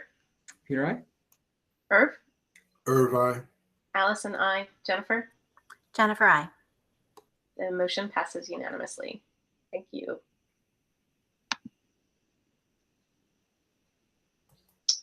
And next up is the item that I referenced in my update, which is a draft resolution. I'll pull that up too. So this one, I think, you know, just as background and full disclosure, worked with, got input from Ben Harrington on this as well. He unfortunately is not able to join us tonight, but 2 years ago, Ben brought forth, I believe at the regional school committee, not at this committee, a resolution regarding the use of school resource officers in that district, and committing ourselves to indefinitely not employing school resource officers in our schools. So in light of the deep discussions, emotional discussions that are going on around kitchen tables and on social media and conversation, I thought that wanted to bring this forward again. Yes, we already have a resolution committing ourselves to not having school resource officers, and I think it's important that we continue to have conversations and create space for the committee to have conversations, discussions about this topic. And more broadly, what are we doing as a district to support our students' well-being, mental health, and social and emotional health? In all of the reading, which I confess I've gone down a rabbit hole in reading, but there's a lot of research out about what can be supportive and helpful in preventing, not just stopping once an attack has already begun, but preventing them from even getting going. And you know, the elephant in the room has, of course, that's not within sort of the control of the school committee is legal around gun possession, gun access, etc. but really addressing what happens within our school and our school community. And as I said in my chair's update, our district is doing a lot of the very many things that get cited in multiple reports as sort of making a difference and being most important. And really, the most important is that trusting environment where students feel safe, have trusted adults, and strong relationships, both with each other, with their peers, and with adults in their building, and both if they're in crisis, as well as if their friends and classmates are in crisis. So this resolution is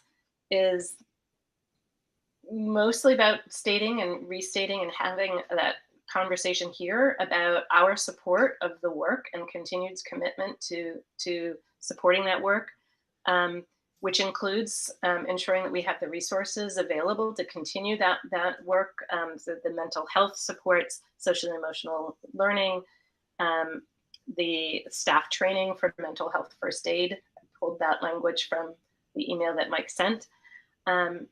And recommitting ourselves to not employing school resource officers in our schools. The other thing too that we do as a district and a community is throughout the pandemic, but not just during the pandemic, have been providing support and education for parents and caregivers on how to support their children's or teens' mental health. And so wanting to see that continue. I think the one new thing in here is providing that education around secure firearm storage.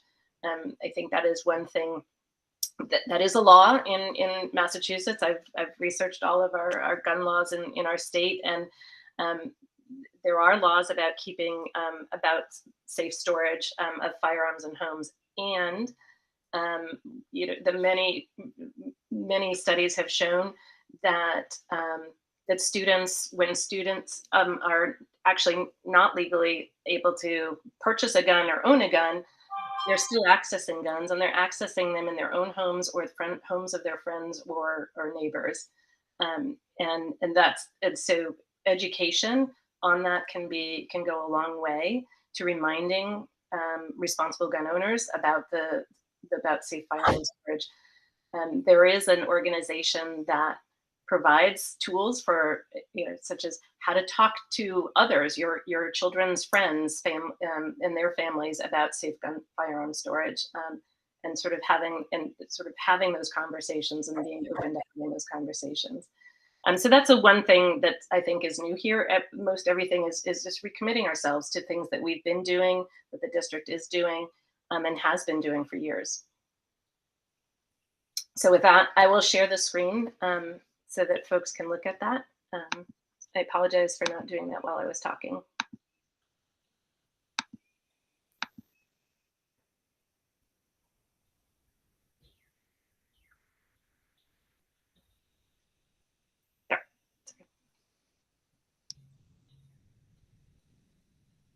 So as I mentioned, this is pulled from a resolution that the Regional School Committee did 2 years ago. So the first whereas bullet is actually almost word for word directly pulled from one that the Regional School Committee approved and resolved 2 years ago.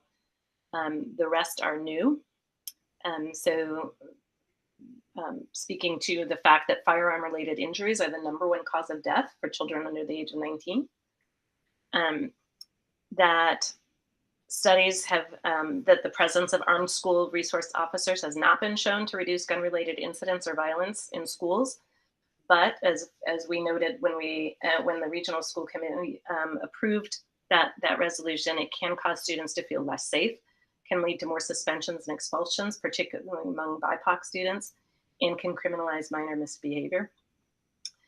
And whereas student and school safety is enhanced through initiatives that support school climate, including cultivating student social and emotional learning and health, prioritizing non-exclusionary responses to conflict or misbehavior, such as restorative justice practices, and training of all staff in intervening and supporting students in crisis. And then the resolution, as I mentioned, sort of bullets, things that we're currently doing, indefinitely continuing to not employ the use of school resource officers in our schools. And that language is pulled from the Regional School Committee resolution of 2 years ago. Ensuring resources are available to continue to provide mental health supports for students, continuing to provide staff training in mental health first aid, as well as in safety protocols, including lockdowns and shelter in place, continuing efforts to create trusting school environments, including the use of restorative justice practices, and providing education resources for families and caregivers around children and teen mental health and around secure firearm storage.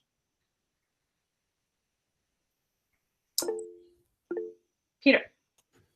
So thank you very much for bringing this forward. I think this is obviously a hard topic to approach for a resolution, because you don't want to just say something so general that doesn't have a pragmatic effect. And so I like I like the way that it's framed here, in terms of continuing to focus on what we do, in terms of reemphasizing what we already voted a couple of years ago, at least at the region, around school resource officers that Ben brought forth.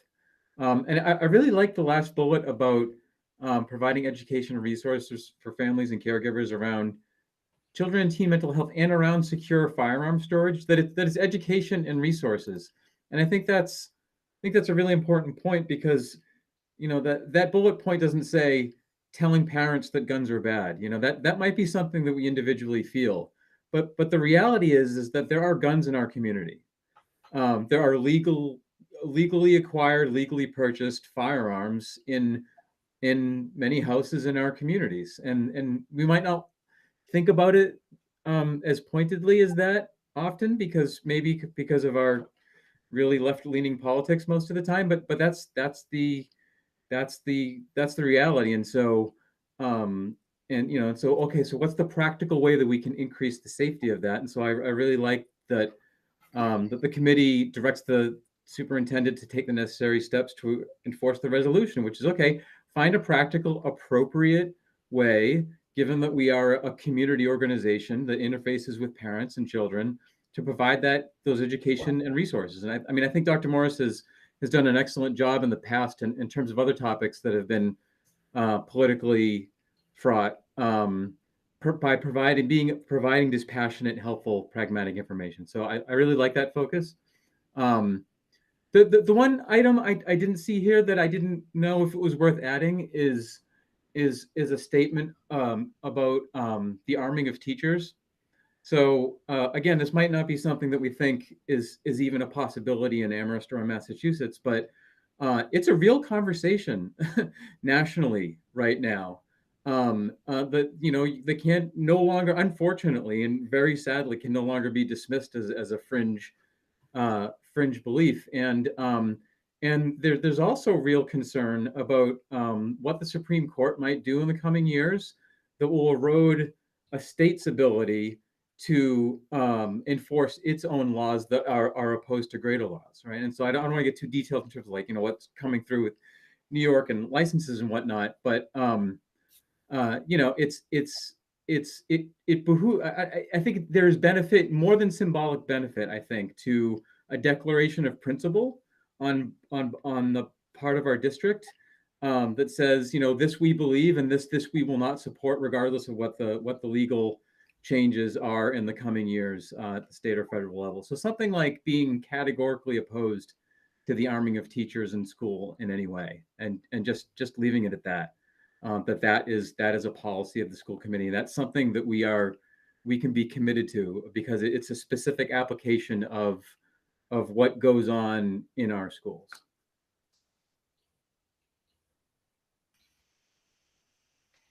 Yeah, that one sort of crossed my mind as being something that we would want to include, and I like the way you frame that, Peter, because the reason why I didn't include it here was because there is a state law that prohibits firearms on school grounds, and we know that nothing is at this point, it feels like, is carved in stone on some of these aspects. So I'd be open to adding that if others are interested in that.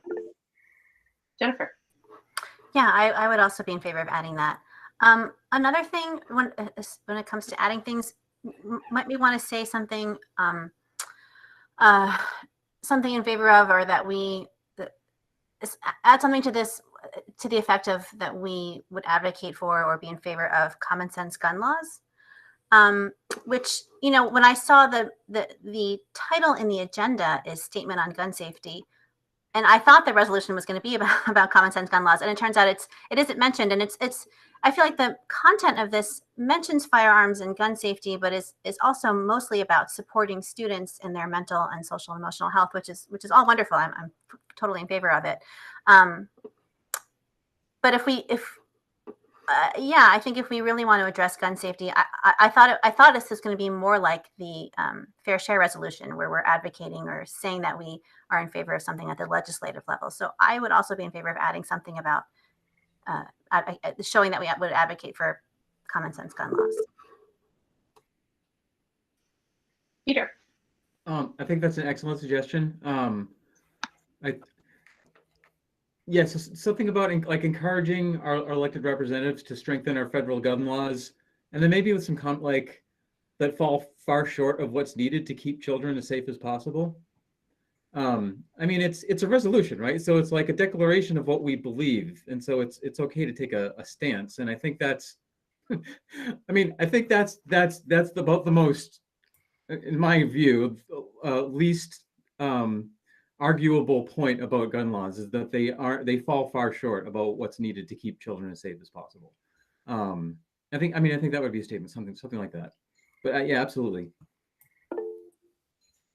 I think so. I did a ton of research on gun laws, and I think the thing that I struggle with, and I support that. Just to be clear, that supporting that, you know, expressing a support for common sense gun laws, and Massachusetts. So, you know, it's like thinking about what is really what are we saying that's going to impact our school district and our school community. Because Massachusetts actually has an A or an A- in terms of our gun laws, and we have some of the strongest and model in many cases gun laws in the country. So, you know, the one thing that I could point to in our gun laws that potentially could use some strengthening is raising the minimum age. It's currently 18 to 21. Across the board, there's some that are 21, but there are some that are 18. And so, you know, that was where sort of I struggled, because yes, I would love to make an expression of support for common sense gun laws, and doing so on a federal level is not necessarily going to impact our local level. And to your point, Peter, the gun laws, it will only go so far, and will be far short of keeping our children safe. And all of these other aspects are key parts of key steps that need to be taken in order to keep children safe. Because despite whatever the gun laws are, it's still, you know, that last one about secure firearm storage is one example. They still may not sort of prevent things from sort of going wrong, drastically wrong. It's, you know, we talked about this as we were talking through pandemic and COVID, is this multi-layered strategy to keeping, you know, maintaining the health and safety of our community and our schools. That it isn't just one step that is sort of the end all and be all to keep people safe. And I think that's sort of what one thing that we want to sort of include in this is that, yes, all those social, emotional, mental health supports are good for a whole host of reasons, not just reducing gun violence. And when you're thinking about specifically about gun violence, they're critically important. And gun laws alone are not going to solve the problem if we're not also doing all of these other things in terms of mental health supports and school climate and environment. So I struggle, because this in terms of the common sense gun laws, what are we asking for? Because we already have great laws in our state. Peter? So I guess the reason why I would support Jennifer's suggestion of adding something about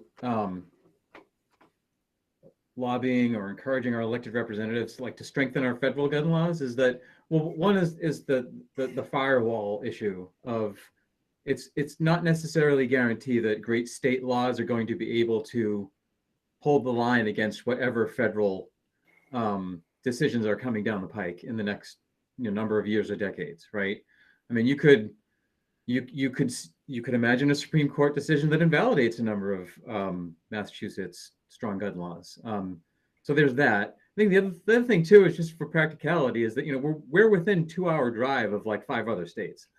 So Massachusetts state gun laws obviously are good, but we have that neighbor problem as well. So I think I think that is what compels me to feel that stronger federal gun laws will benefit Massachusetts. So that's why I feel like it would make sense in this kind of resolution. Bert?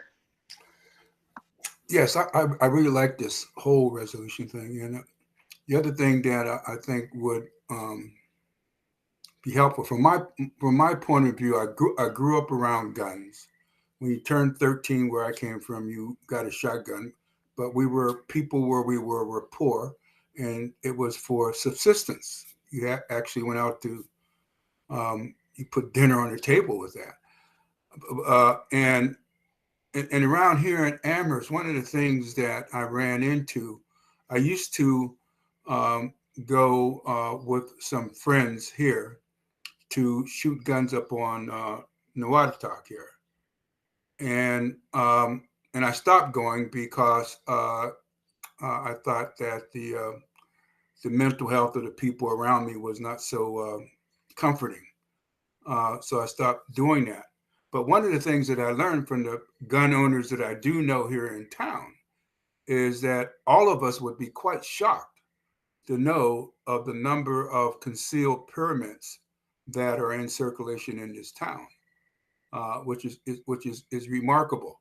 So one of the things that I think is really, really important is gun safety, and I'm really glad that you included that, Allison, because a lot of kids in homes end up being a victim of a firearm that was improperly stored and improperly secured, and the ammunition was with the gun rather than separated from the gun, which is part of the gun laws. So I really support this. And the other thing is that here in Amherst, it's for me, it's like when this thing happened in Texas, it was one of probably the most jarring things in any person, and a parent's from a parent's perspective, but a person who is like me, who's ever been a teacher in school, that those kids couldn't be protected. It still resonates with me, but those kids, they're under your protection, that they couldn't be protected. And it's something that when I look out over our schools and what I do know is in place, that I never want our kids not to be protected.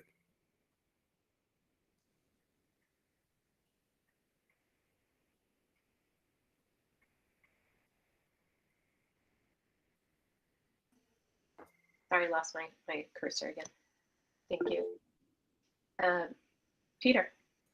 So I like where you're going there with that second bullet. What do y'all think of, instead of not supporting the arming of teachers or staff, being categorically opposed to the arming of teachers or staff in any way? I'm just trying to think of like the strongest possible way to say it. That it's not just that we won't support it, it's that we will define we will absolutely and clearly and directly oppose it.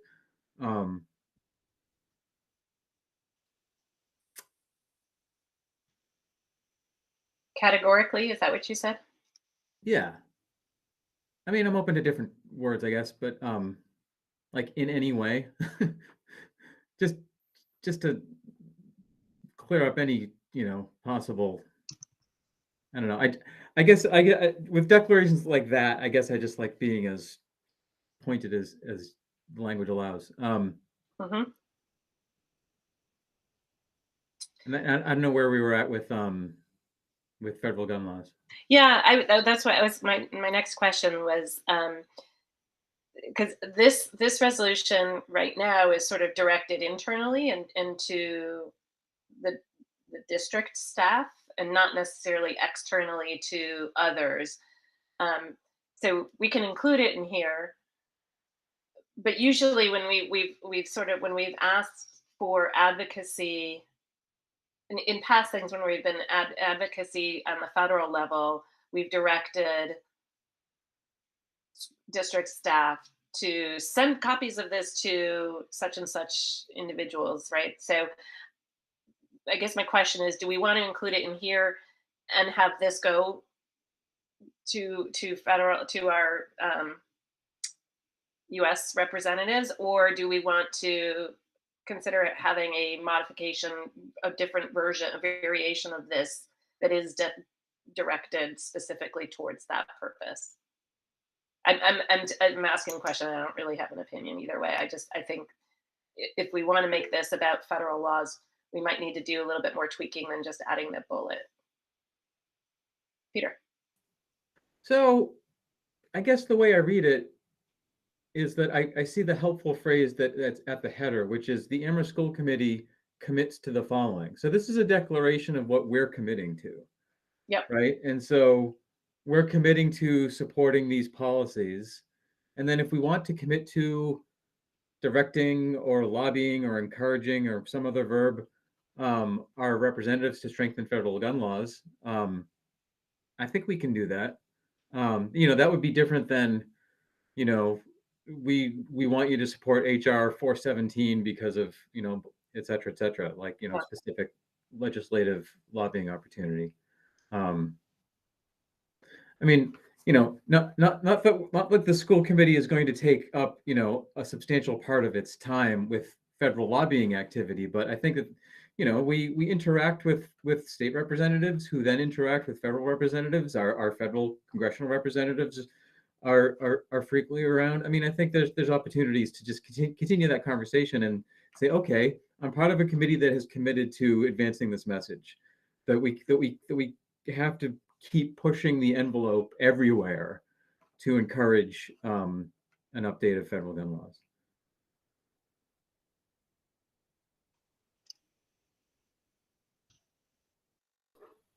I liked your language about advocating or lobbying with them for that. Jennifer. I just want to suggest like maybe advocating with state and federal elected officials. I like that. Instead of congressional representatives.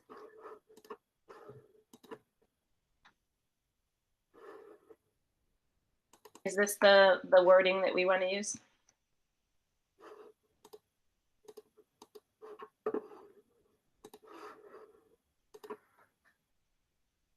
Not hearing any objections, so great. So apologies for the editing, the group edit, but I think this was helpful. I really appreciate everybody's candid input on this and candid discussion. I think personally, I think it's important that we have the conversation and not just sort of avoid it because it's a difficult conversation. Any other comments?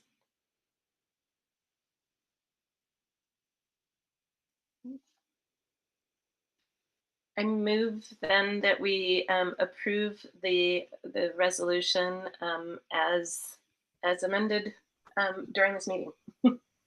Second. Moved by Allison, second by Jennifer, and we'll take a, is there any further discussion? We'll take a roll call vote. Allison, aye. Peter? Peter, aye. Jennifer? Jennifer, aye. And Irv? Irv, aye. The motion passes unanimously.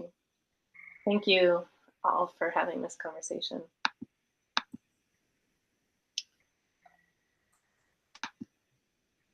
And moving on, future agenda planning.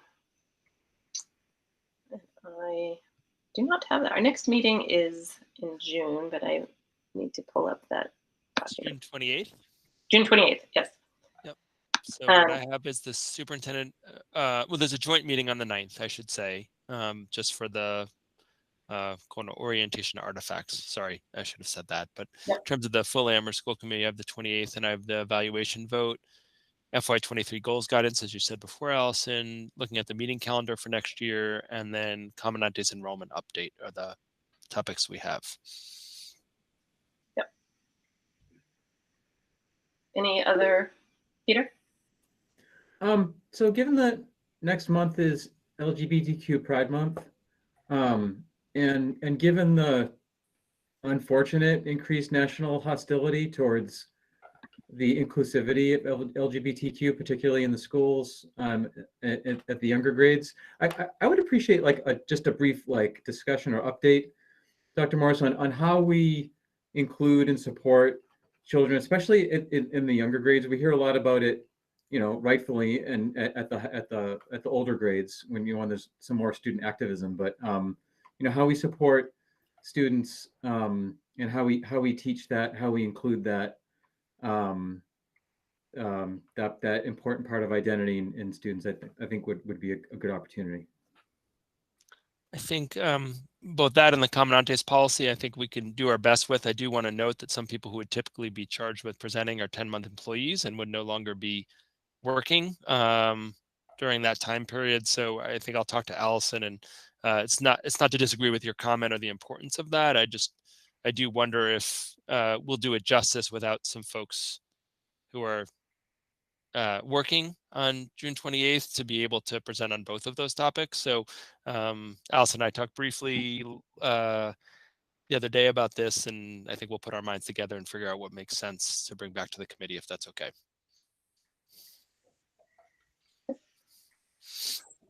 Any others?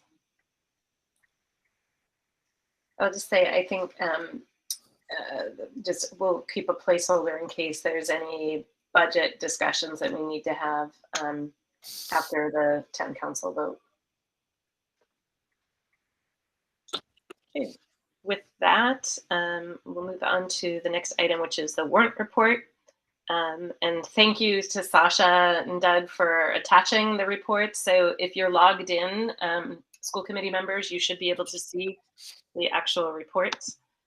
So there are 6 that I will read off. And I'm reading them from my email, so I don't know what order. I'm going to read them from oldest to most recent. So the first item, I approved by my signature the transfer request in the amount of $2,250 for a transfer dated May 11th, 2022. And I signed that on May 12th, 2022, and that was for Wildwood.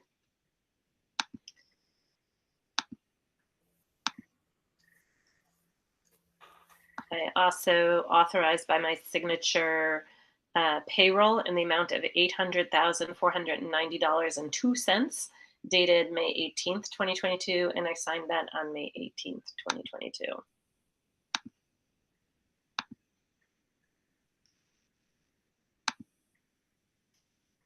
I also authorized payroll in the amount of $1,575, dated June 1st, 2022, and I signed that on May 19th, 2022.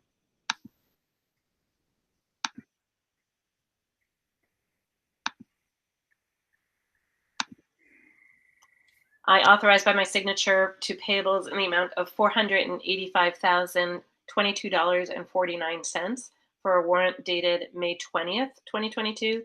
This includes general fund expenses of $196,914.09, revolving fund expenses of $101,450.69, grant fund expenses of $99,683.82, ESSER funds of $86,020.73, miscellaneous funds of $686.54, and gifts of $266.62. And I signed that on May 24th, 2022.